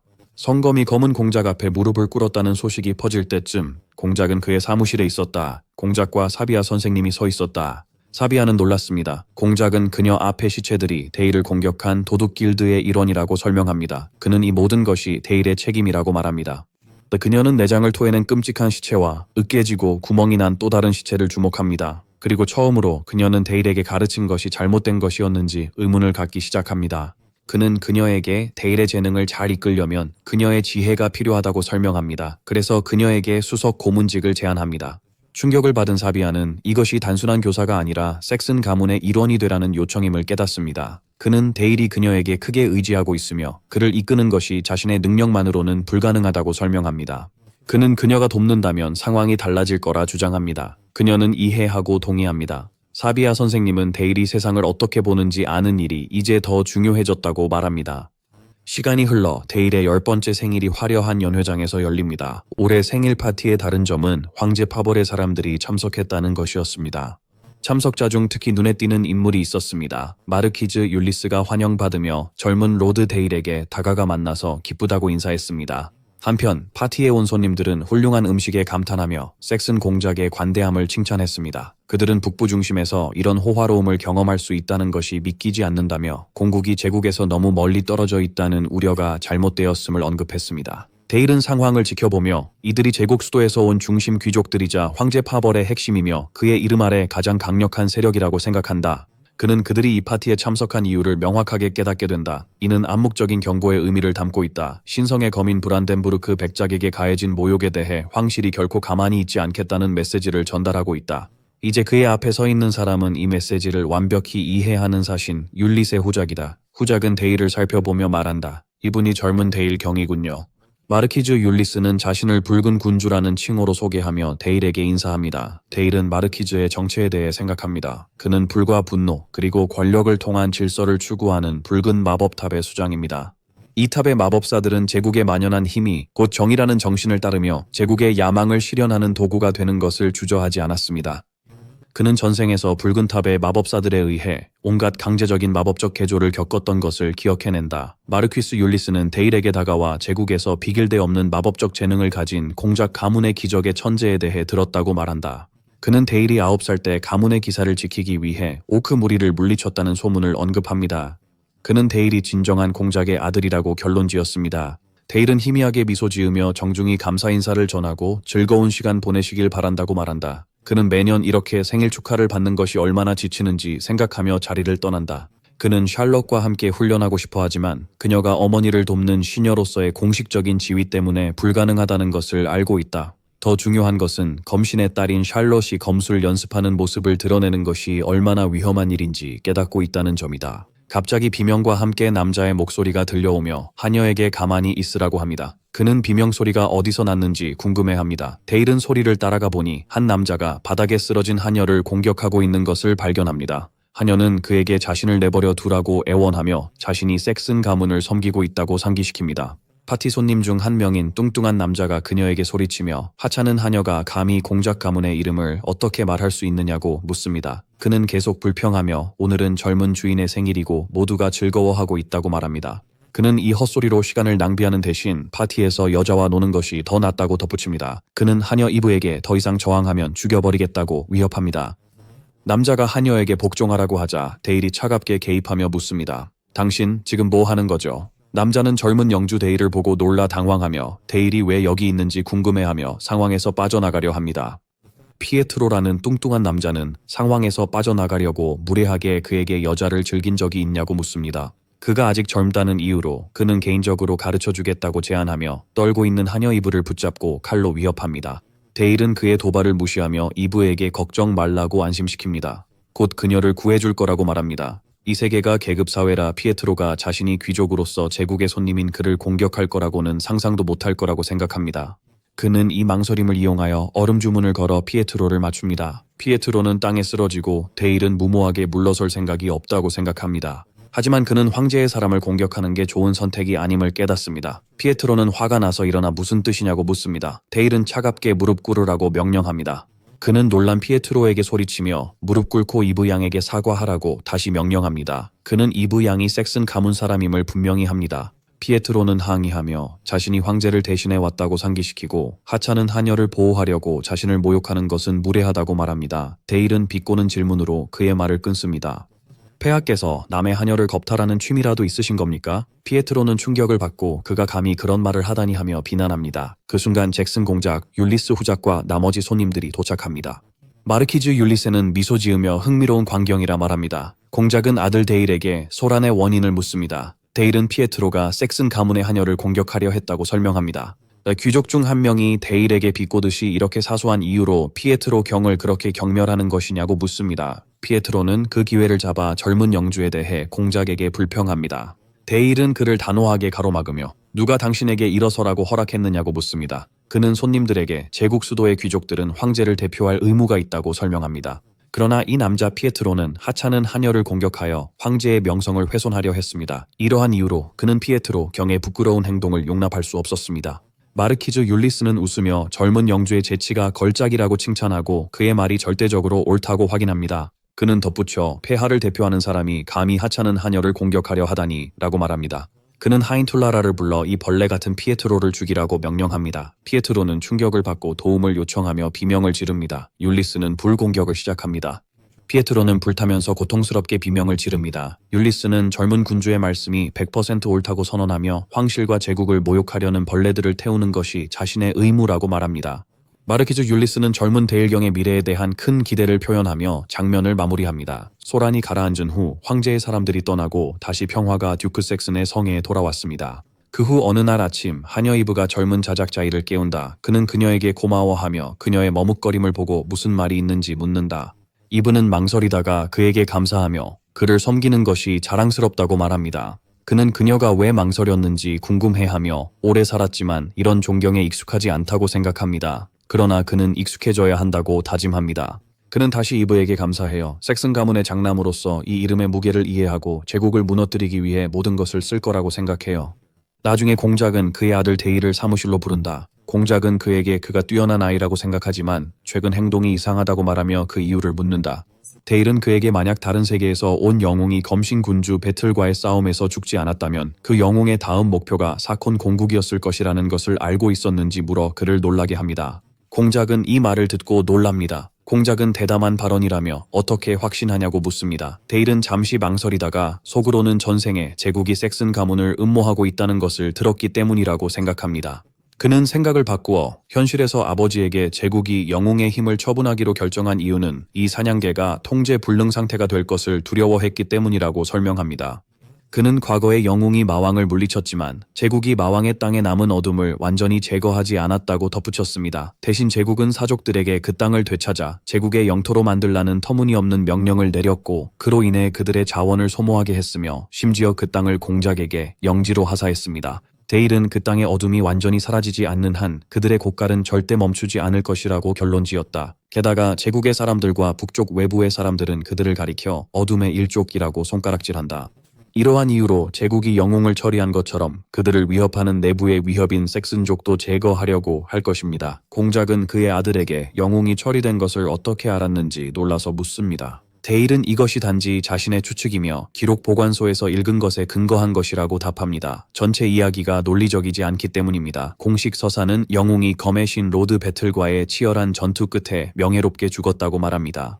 데일은 아버지가 책을 읽는 것만으로 소수만이 아는 진실을 알아차렸다는 사실에 충격을 받을 것이라고 생각합니다. 데일은 분석을 계속하며 자신의 추측이 맞다면 제국의 정의는 약소국을 약탈하기 위해 폭력을 사용하는 폭군의 정의에 불과하다고 말합니다. 공작은 아들을 보며 이 아이가 시대의 지혜를 가졌다고 생각합니다. 그는 아들에게 묻습니다. 섹슨 가문은 어떤 길을 가야 할까요? 데일은 대담하게도 작센 가문은 제국과 결코 공존할 수 없으며 따라서 제국을 파괴해야 한다고 답합니다. 공작은 이 선언에 심각하게 충격을 받고 그의 이름을 진지하게 부르며 그가 무슨 말을 하고 있는지 알고 있는지 진지하게 묻습니다. 데일은 즉시 반란을 일으키자는 게 아니라고 명확히 합니다. 그는 10년 후를 이야기하고 있습니다. 공작은 10년 후라며 궁금해합니다. 데일은 그의 아버지에게 계속해서 설명하며 현재에도 대륙 전역에 독립을 원하는 저항 세력이 여전히 존재한다고 명확히 합니다. 작센 공작과 같은 영주들도 제국이 자신들에게 칼을 돌릴까 두려워하고 있습니다. 그는 경제가 위축되고 도적의 수가 날로 증가하고 있으며 대륙의 통일이 완료되었음에도 불구하고 전쟁의 상처가 점점 심해지고 있다고 덧붙였습니다. 그는 적절한 시기가 올 때까지 10년 후에 제국으로부터 집을 지키기 위해 힘을 길러야 한다고 제안합니다. 이를 위해 여러 지역에서 활동 중인 저항 세력을 도와야 한다고 합니다. 데일은 제국을 무너뜨리기 위한 자신의 전체 계획을 계속 설명합니다. 그는 해가 지기 시작할 때까지 설명을 계속한 후 아버지의 의견을 묻습니다. 공작은 웃으며 아들의 재능이 깊다고 합니다. 그는 데일이 자신보다 더 먼 장면을 볼 수 있다고 인정합니다. 그는 데일이 아들이라는 것에 자부심을 느낀다고 말합니다. 이제부터 너를 단순히 장남이나 10살짜리 아이로 대하지 않고 사손 가문을 이끌 미래의 수장으로서 마땅한 존경을 가지고 대할 것이다. 데일은 이 말을 듣고 감동합니다. 공작은 가문의 수장으로서 다른 수장의 말을 듣고 존중할 것이라 확언합니다. 데일은 이것이 기다려온 순간임을 깨닫습니다. 작센 가문의 권력을 자신의 손으로 움직일 권리입니다. 공작은 아들에게 가족을 위해 지금 이 순간 내릴 결정을 주저없이 말하라고 요청합니다. 데일은 미소 지으며 아버지에게 자신을 동등한 수장으로 대하겠다고 하신 약속을 상기시킨다. 그러면서 네크로폴리스 타워 시험에 참가할 허락을 요청한다. 공작은 이 요청에 충격을 받습니다. 내레이션은 타워 시련이 마법사들이 마법탑 수호자들과 맞서 서열을 정하는 랭킹 게임이라고 설명합니다. 높은 레벨의 수호자를 물리친 사람들은 탑의 장로가 될 자격을 얻으며 탑의 정상에 서 있는 한 사람은 탑 마스터라는 칭호를 받게 됩니다. 공작은 아들의 요청에 대해 언급하며 탑 시험은 생명을 잃기 쉬운 매우 위험한 장소라고 상기시켰습니다. 그는 아직 세 번째 서클을 완성하지 않은 데일에게는 시도하기에 너무 이르다고 덧붙였습니다. 그러나 데일은 자신 있게 곧 세 번째 서클에 도달할 것이라고 대답합니다. 공작은 보통 세 번째 서클에 도달하는 것은 20대 중반이 되어야 가능한 일이며 이미 두 번째 서클을 마스터한 데일에게도 여전히 어려운 일이라고 지적합니다. 데일은 자신과 아버지 그리고 섹슨 가문을 위한 결정이라고 주장합니다. 아버지가 무슨 뜻인지 묻자 그는 시험을 통해 자신을 증명하면 아버지인 공작의 지위가 자신 같은 후계자 덕분에 더욱 확고해질 것이라고 설명합니다. 그는 또한 열광적인 소문만의 대상이 아니라 신뢰할 수 있는 명성을 얻게 될 것입니다. 공작은 그에게 이것이 그가 시험을 치르려는 이유인지 묻습니다. 데일은 확인합니다. 공작은 미소 지으며 이해하고 판단을 맡기겠다고 합니다. 데일은 기뻐하며 아버지에게 증명하겠다고 약속합니다. 며칠 후 공작과 데일은 죽음의 도시 네크로폴리스에 도착합니다. 거대한 문이 열리고 검은 공작은 그곳 사람들로부터 존경을 받으며 맞이됩니다. 데일은 피곤함을 느끼며 이번에는 좀 무리했나 싶어 하품을 합니다. 네크로폴리스의 사람들은 섹슨 공작과 데일경의 도착을 알아차립니다. 어떤 사람은 제국에서 본 적 없는 마법 천재라는 소문이 사실인지 궁금해하고 다른 사람은 데일이 비참해 보인다며 그의 말을 의심하지 말라고 합니다. 군중 속 수군거림이 계속되며 한 사람이 비꼬듯 말하길 데일의 검술이 공작 기사들과 맞먹는다던데 정말 한심하다고 한다. 아카데미의 수석 졸업생인 펠릭스는 자신이 이 시험에서 승리할 자격이 있으며 약해 보이는 공작의 아이인 데일이 아니라고 선언합니다. 데일과 그의 아버지는 탑에 도착합니다. 아이리스라는 여성이 그들을 맞이하며 탑의 주인인 공작에게 경의를 표합니다. 공작은 아이리스에게 인사를 건네고 아이리스는 데일 경에게 충성을 맹세합니다. 아이리스가 탑의 장로이자 흑공작이 부재 중일 때 탑의 업무를 감독하는 총무라는 사실이 밝혀집니다. 이 공작은 아들에게 시험 중에 아이리스가 도와줄 거라고 말하고 아들은 동의합니다. 그는 그녀에게 잘 부탁드린다고 합니다. 그녀는 물론이라며 그에게 따라오라고 합니다. 아이리스는 데일을 큰 홀로 안내하며 55명의 아카데미 졸업생들이 함께 시험에 참가한다고 설명합니다. 데일은 경쟁자로 가득한 홀을 봅니다. 아이리스는 환영 인사를 하며 자신을 사무총장이라 소개합니다. 그녀는 블랙 매직 타워 1층 시험을 설명하며 모두에게 목에 걸린 생명 포인트 펜던트를 확인하라고 합니다. 그녀는 이 시험이 생명 포인트를 훔치는 배틀 로얄이라고 설명해요. 각 펜던트는 방패 마법과 하나의 생명 포인트를 포함하고 있어요. 참가자는 주변에 흩어진 시체를 사용해 상대에게 유효한 타격을 가하면 돼요. 상대의 펜던트가 파괴되면 방패가 활성화되고 그들은 탈락합니다. 그 정신. 성공적인 공격자는 추가 점수를 받게 되며 3점을 모은 사람은 다음 층에 진출할 자격이 주어집니다. 마지막으로 유물 사용은 금지되어 있으며 부정행위로 간주되어 즉시 실격 처리됩니다. 데일은 이 규칙들이 초보자를 빠르게 걸러내려는 것이라 생각합니다. 참가자들은 데일을 괴물이라 부르며 수군거립니다. 그가 어떻게 그 나이에 세 번째 서클에 도달했는지 궁금해합니다. 펠릭스는 괴물을 쓰러뜨리기 위해 팀을 제안합니다. 먼저 누군가 어린 영주 피어를 공격하는 것이 안전한지 궁금해합니다. 펠릭스는 이 우려를 무시하며 모두가 동등한 경쟁자라고 주장합니다. 시험이 시작되자 데일은 그들의 자신감을 칭찬하며 말뿐인지 마음속으로 도전합니다. 아이리스가 시험 시작을 알립니다. 참가자들은 즉시 시체를 언데드 병사로 소환하기 시작합니다. 펠릭스는 데일이 움직이지 않는 것을 보고 그의 언데드 병사를 곧장 데일에게 보내어 검을 휘두릅니다. 펠릭스는 데일의 언데드 병사가 공격을 막는 걸 보고 놀랍니다. 공격자도 당황합니다. 데일이 물 마법을 쓰고 있다는 걸 깨닫고 그의 병사는 얼어붙습니다. 그는 두 가지 마법을 쓸 수 있는 이중 속성인지 궁금해합니다. 그의 병사가 언데드 병사를 공격할 때 참가자는 자신의 언데드 병사가 산산조각 나는 것을 보고 분노합니다. 다른 언데드 병사가 데일의 병사를 공격하지만 그 공격은 막힙니다. 데일은 침착하게 그 공격이 무의미하다고 하며 자신의 병사를 얼음 방패로 지켰다고 말합니다. 펠릭스는 화가 나서 그가 물 마법을 써서 규칙을 어겼다고 외칩니다. 펠릭스는 어둠의 마법 외에는 어떤 마법도 쓰면 안 되며 언데드를 일으키고 강화하는 것만 허용된다고 주장합니다. 데일은 차분하게 묻습니다. 정말 그런가요? 그는 관찰자인 아이리스에게 질문을 던지며 언데드가 오직 암흑 마법으로만 강화될 수 있다는 규칙이 실제로 있는지를 묻습니다. 아이리스는 침묵했다. 데일은 시험이 중단되지 않았으니 자신이 맞다고 결론지었다. 펠릭스는 좌절하며 욕설을 했다.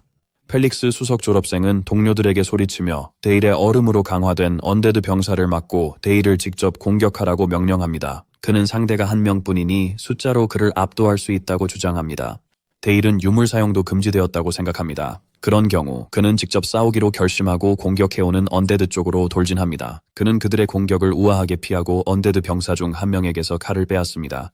그는 검은 마법으로 강화된 주먹으로 그것을 때립니다. 그리고 또 다른 언데드를 쉽게 베어냅니다. 참가자 중 한 명은 그의 언데드 병사가 어찌 그리 쉽게 베어졌는지 놀랍니다. 펠릭스는 데일의 검이 평범한 아이리스가 아니라고 생각합니다. 관찰자는 데일이 검의 내구성을 높이기 위해 뼈를 재구성했다고 언급합니다. 데일은 계속 싸우고 또 다른 언데드 병사가 그를 공격합니다. 그는 공중으로 뛰어올라 언데드 병사에게 칼을 내리칩니다. 펠릭스는 충격을 받습니다. 병사를 모두 잃은 펠릭스는 마법사가 이렇게 검을 잘 다루는 게 논리적인지 공포에 빠져 궁금해합니다. 데일은 쓰러진 펠릭스에게 다가가고 펠릭스는 자비를 구합니다. 데일은 비웃으며 보호 펜던트 덕에 실제로 죽지 않을 거라고 말합니다. 그는 펠릭스의 머리를 향해 검을 휘두릅니다. 펠릭스는 패배하고 펜던트가 부서진 채 그를 괴물이라 부릅니다. 아이리스가 결과 발표를 위해 일어섭니다. 그녀는 데일 경이 60 생명 포인트로 시험을 통과한 유일한 생존자라고 선언합니다. 이 포인트는 모든 경쟁자의 것입니다.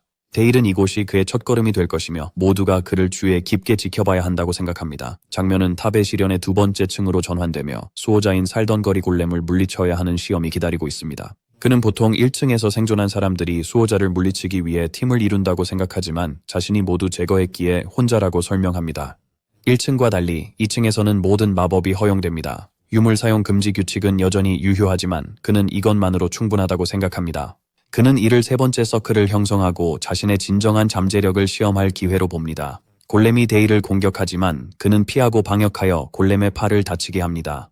골렘은 충격을 받습니다. 그는 미소를 지으며 새로운 주문 가속 부패를 시전하기 시작합니다. 관찰자 아이리스는 젊은 영주가 시전하는 마법이 평범한 주문이 아님을 알아차립니다. 골렘의 몸은 마법으로 인해 부식되고 아이리스는 왜 데일이 목표를 절단하는 대신 부패시키는 것을 선택했는지 궁금해합니다. 데일은 골렘에게 가한 가속 부패 마법을 생각하며 전생에서는 괴물과 맞설 때 화기와 함께 생화학 전쟁이 주요 전략이었다고 생각합니다. 그는 얼굴에서 피를 닦으며 아이리스와 같은 관찰자들이 생화학 전쟁의 공포가 이제 흑마법을 통해 표현되고 있다는 것을 깨닫고 있는지 궁금해한다. 그날 데일은 시험을 마무리하면서 10층에 도달하는 기록을 세웠고 11층이 시작되기 전에 4일간의 휴식을 받게 되었습니다. 한편 데일이 일으킨 전례 없는 1층의 대량 학살로부터 회복하기 위해 그날 밤 59명의 다른 참가자들에게는 드물게 재시험이 허용되었습니다. 시험이 끝난 후 다니엘 데일은 분수대 옆에 혼자 서 있었습니다. 사비아 선생님이 그에게 다가와 시험에서의 뛰어난 성과를 축하했습니다. 그는 그녀에게 감사하며 자신의 성공이 그녀가 가르쳐준 덕분이라고 말합니다. 그리고 그녀에게 도시에서 축제가 열리고 있다며 데이트를 하고 싶다고 물어봅니다. 사비아는 가기로 동의한다. 그녀는 그가 데이트의 진정한 의미를 이해하기엔 아직 어리다고 생각하지만 그는 속으로 교활한 미소를 지으며 이것이 마음이 어둡다는 의미라고 생각한다. 그들은 축제와 불꽃놀이로 가득한 네크로폴리스 시티 축제에 도착합니다. 세비아는 데일에게 힘든 시련 후에 피곤하지 않느냐고 묻습니다. 그는 아니라고 대답합니다. 그는 다음 시험까지 며칠이 남았다고 덧붙입니다. 그들 사이에 침묵이 흐르고 데일은 오늘 밤 달이 아름답다고 말합니다. 그녀는 동의합니다. 그는 대화를 이어가는 게 얼마나 어려운지 생각한다. 사비아와의 침묵은 어색하지 않았다고 생각한다. 아마 그녀가 그를 완전히 믿었기 때문일 것이고 그래서 그도 그녀와 더 가까워지고 싶었다고 느꼈다. 그는 지난 며칠 동안 세 번째 서클에 도달하는 데 성공했던 것을 기억한다. 그때 그는 사비아가 항상 이야기하던 마음의 풍경을 마주했다. 세 번째 서클에 도달하려면 그는 마나를 방출의 한계를 넘어야 했고 이는 두 번째 서클의 용량을 초과하는 마나 오버플로우로 알려져요. 그렇게 하던 중 그는 갑자기 낯선 곳에 있는 자신을 발견했어요. 그는 어디에 있는지 궁금해하며 사비아의 목소리가 그의 마음의 풍경을 드러내야 한다고 말하는 메아리를 듣는다. 그는 자신이 정신세계, 즉 깨달음의 세계인 이스월드에 있음을 깨닫는다. 그는 자신의 세계가 처음부터 비어 있었다는 걸 깨닫고 그 공허 속에서 사비아 선생님만이 손을 내밀어 주었다는 걸 알게 됩니다. 축제에서 데일은 사비아를 바라보며 아마도 이게 그가 자신의 세계를 밝혀준 선생님을 원하는 이유일지도 모른다고 생각합니다. 그는 갑자기 사랑해요 라고 말합니다. 세비아는 놀라서 뭐라고 했냐고 물어봅니다. 그는 다시 고백합니다. 세비아는 미소를 지으며 그를 부드럽게 안아주고 그녀도 그를 좋아한다고 이해한다고 말합니다. 그는 그녀에게 감사하며 두 번째 삶을 사는 것이 정말 좋은 점이 많다고 생각합니다.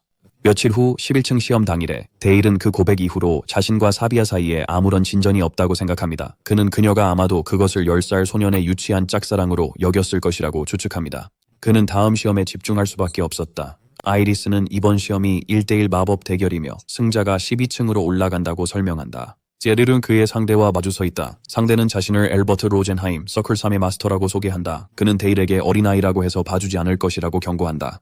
데일은 그의 생각 속에서 이번 11층 시험에서는 모든 마법의 힘을 사용할 수 있다고 설명합니다. 그리고 유물 제한도 해제되었기 때문에 라이프 포인트 펜던트가 참가자들의 안전을 완전히 보장하지는 않는다고 합니다.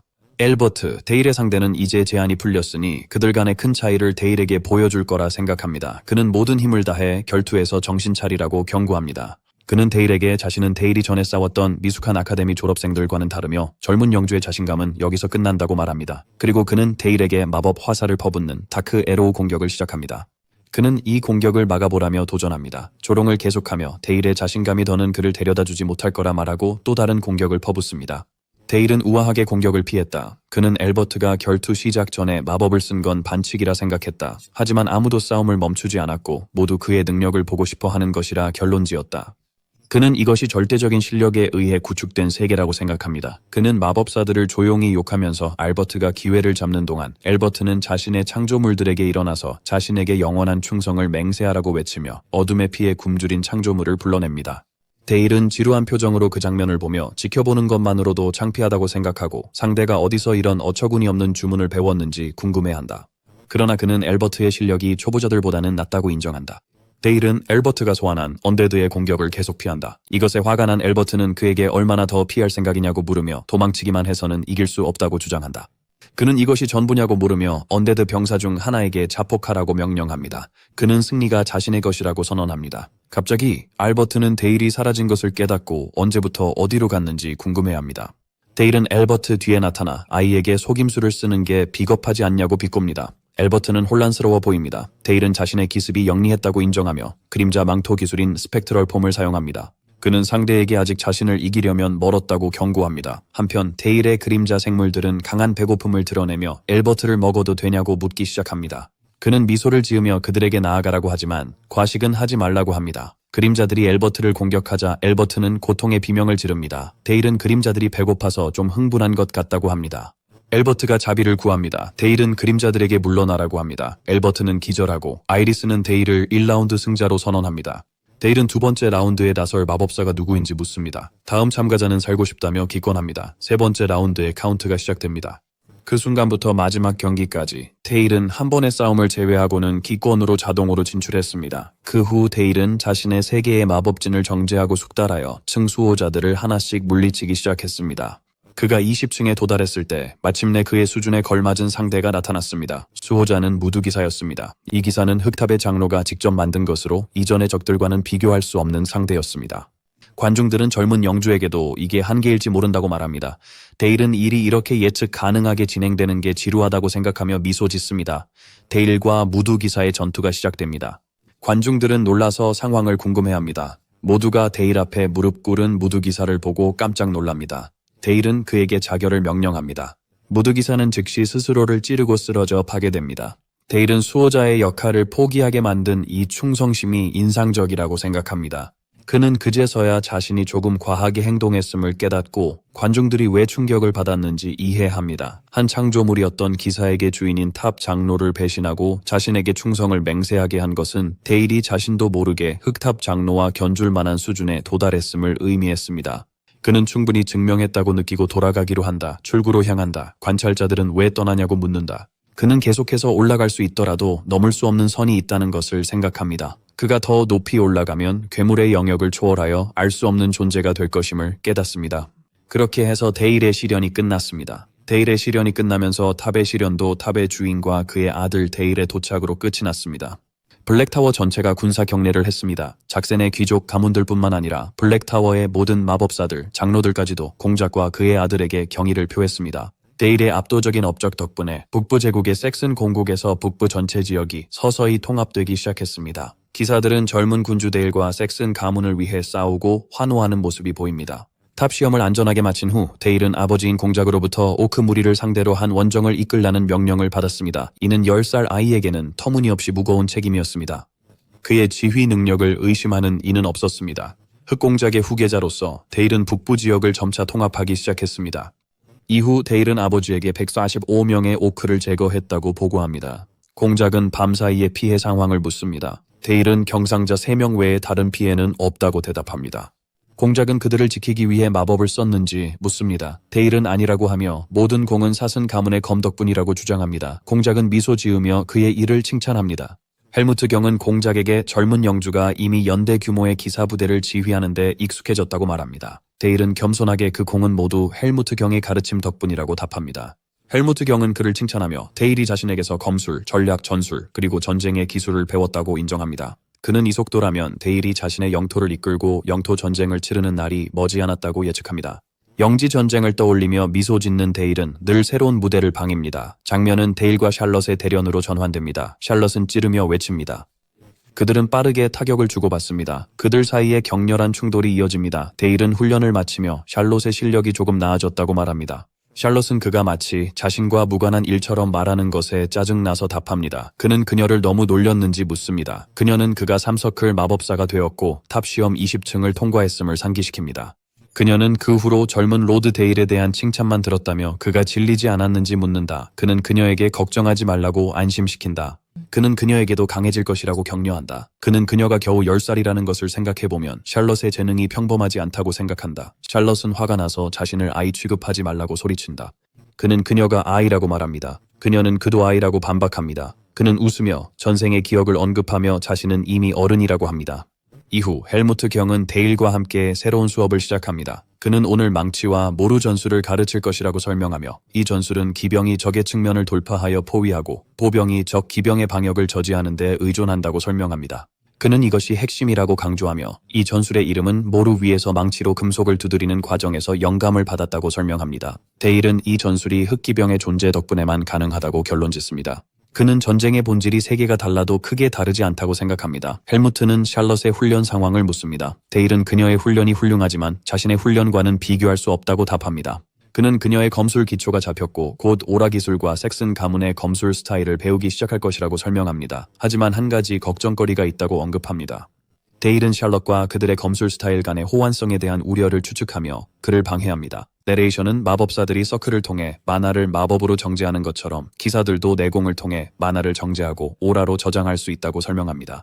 마법사들이 탑을 세우듯이 기사들은 그들의 검술 유산을 전수하기 위해 기사단을 형성합니다. 이들 중에는 북부 섹슨 가문의 나이트 레이븐 기사단에 속한 블랙 캐벌리가 있으며 그들의 스타일은 압도적인 힘에 의존합니다. 샬럿의 스타일은 속도와 민첩성에 의존하는 것이 문제입니다. 그녀의 현재 재능으로는 겨우 7검의 반열에 오를 수 있을지도 모릅니다. 하지만 그녀는 아버지가 차지했던 제1검의 자리에 오르지 못할 것입니다. 그녀의 아버지는 플로에르의 검이라는 별명을 가진 분이었습니다. 헬무트 경은 밤에 왕국이 몰락하며 플로에르의 검 스타일이 완전히 사라진 것에 대해 계속 안타까워합니다. 데일은 이 스타일이 정말로 세상에서 사라졌는지 스스로 궁금해합니다. 데일은 혹독한 훈련 일정과 몬스터 토벌을 통해 꾸준히 자신의 명성을 쌓아가고 있었고 마침내 이 훈련의 결과를 증명할 시간이 왔습니다. 공작은 전령의 소식을 듣고 놀랍니다. 전령은 이웃 남작 보커가 공작의 구리광산 소유권을 주장하며 공식적으로 영토 전쟁을 요청했다고 확인합니다. 이 세계에서는 경계가 명확하지 않지만 낮은 지위의 귀족 남작이 높은 지위의 귀족 공작과 싸움을 벌이는 것은 무모하다고 데일은 생각합니다. 전령은 공작이 광산을 양보하지 않고 전쟁에 동의할 경우 브란덴부르크 대공이 구리 광산 수익의 일부를 대가로 남작의 주장을 지지하기로 선언했다고 덧붙입니다. 그리고 그것으로 끝나지 않을 것입니다. 브란덴부르크는 바론을 지원하기 위해 성 마그달레나 기사단을 보낼 것입니다. 데일은 즉시 상황을 이해하고 브란덴부르크가 아버지에게 당한 굴욕을 잊지 않았으며 이것이 그가 보복하고 복수하는 방법임을 깨닫습니다.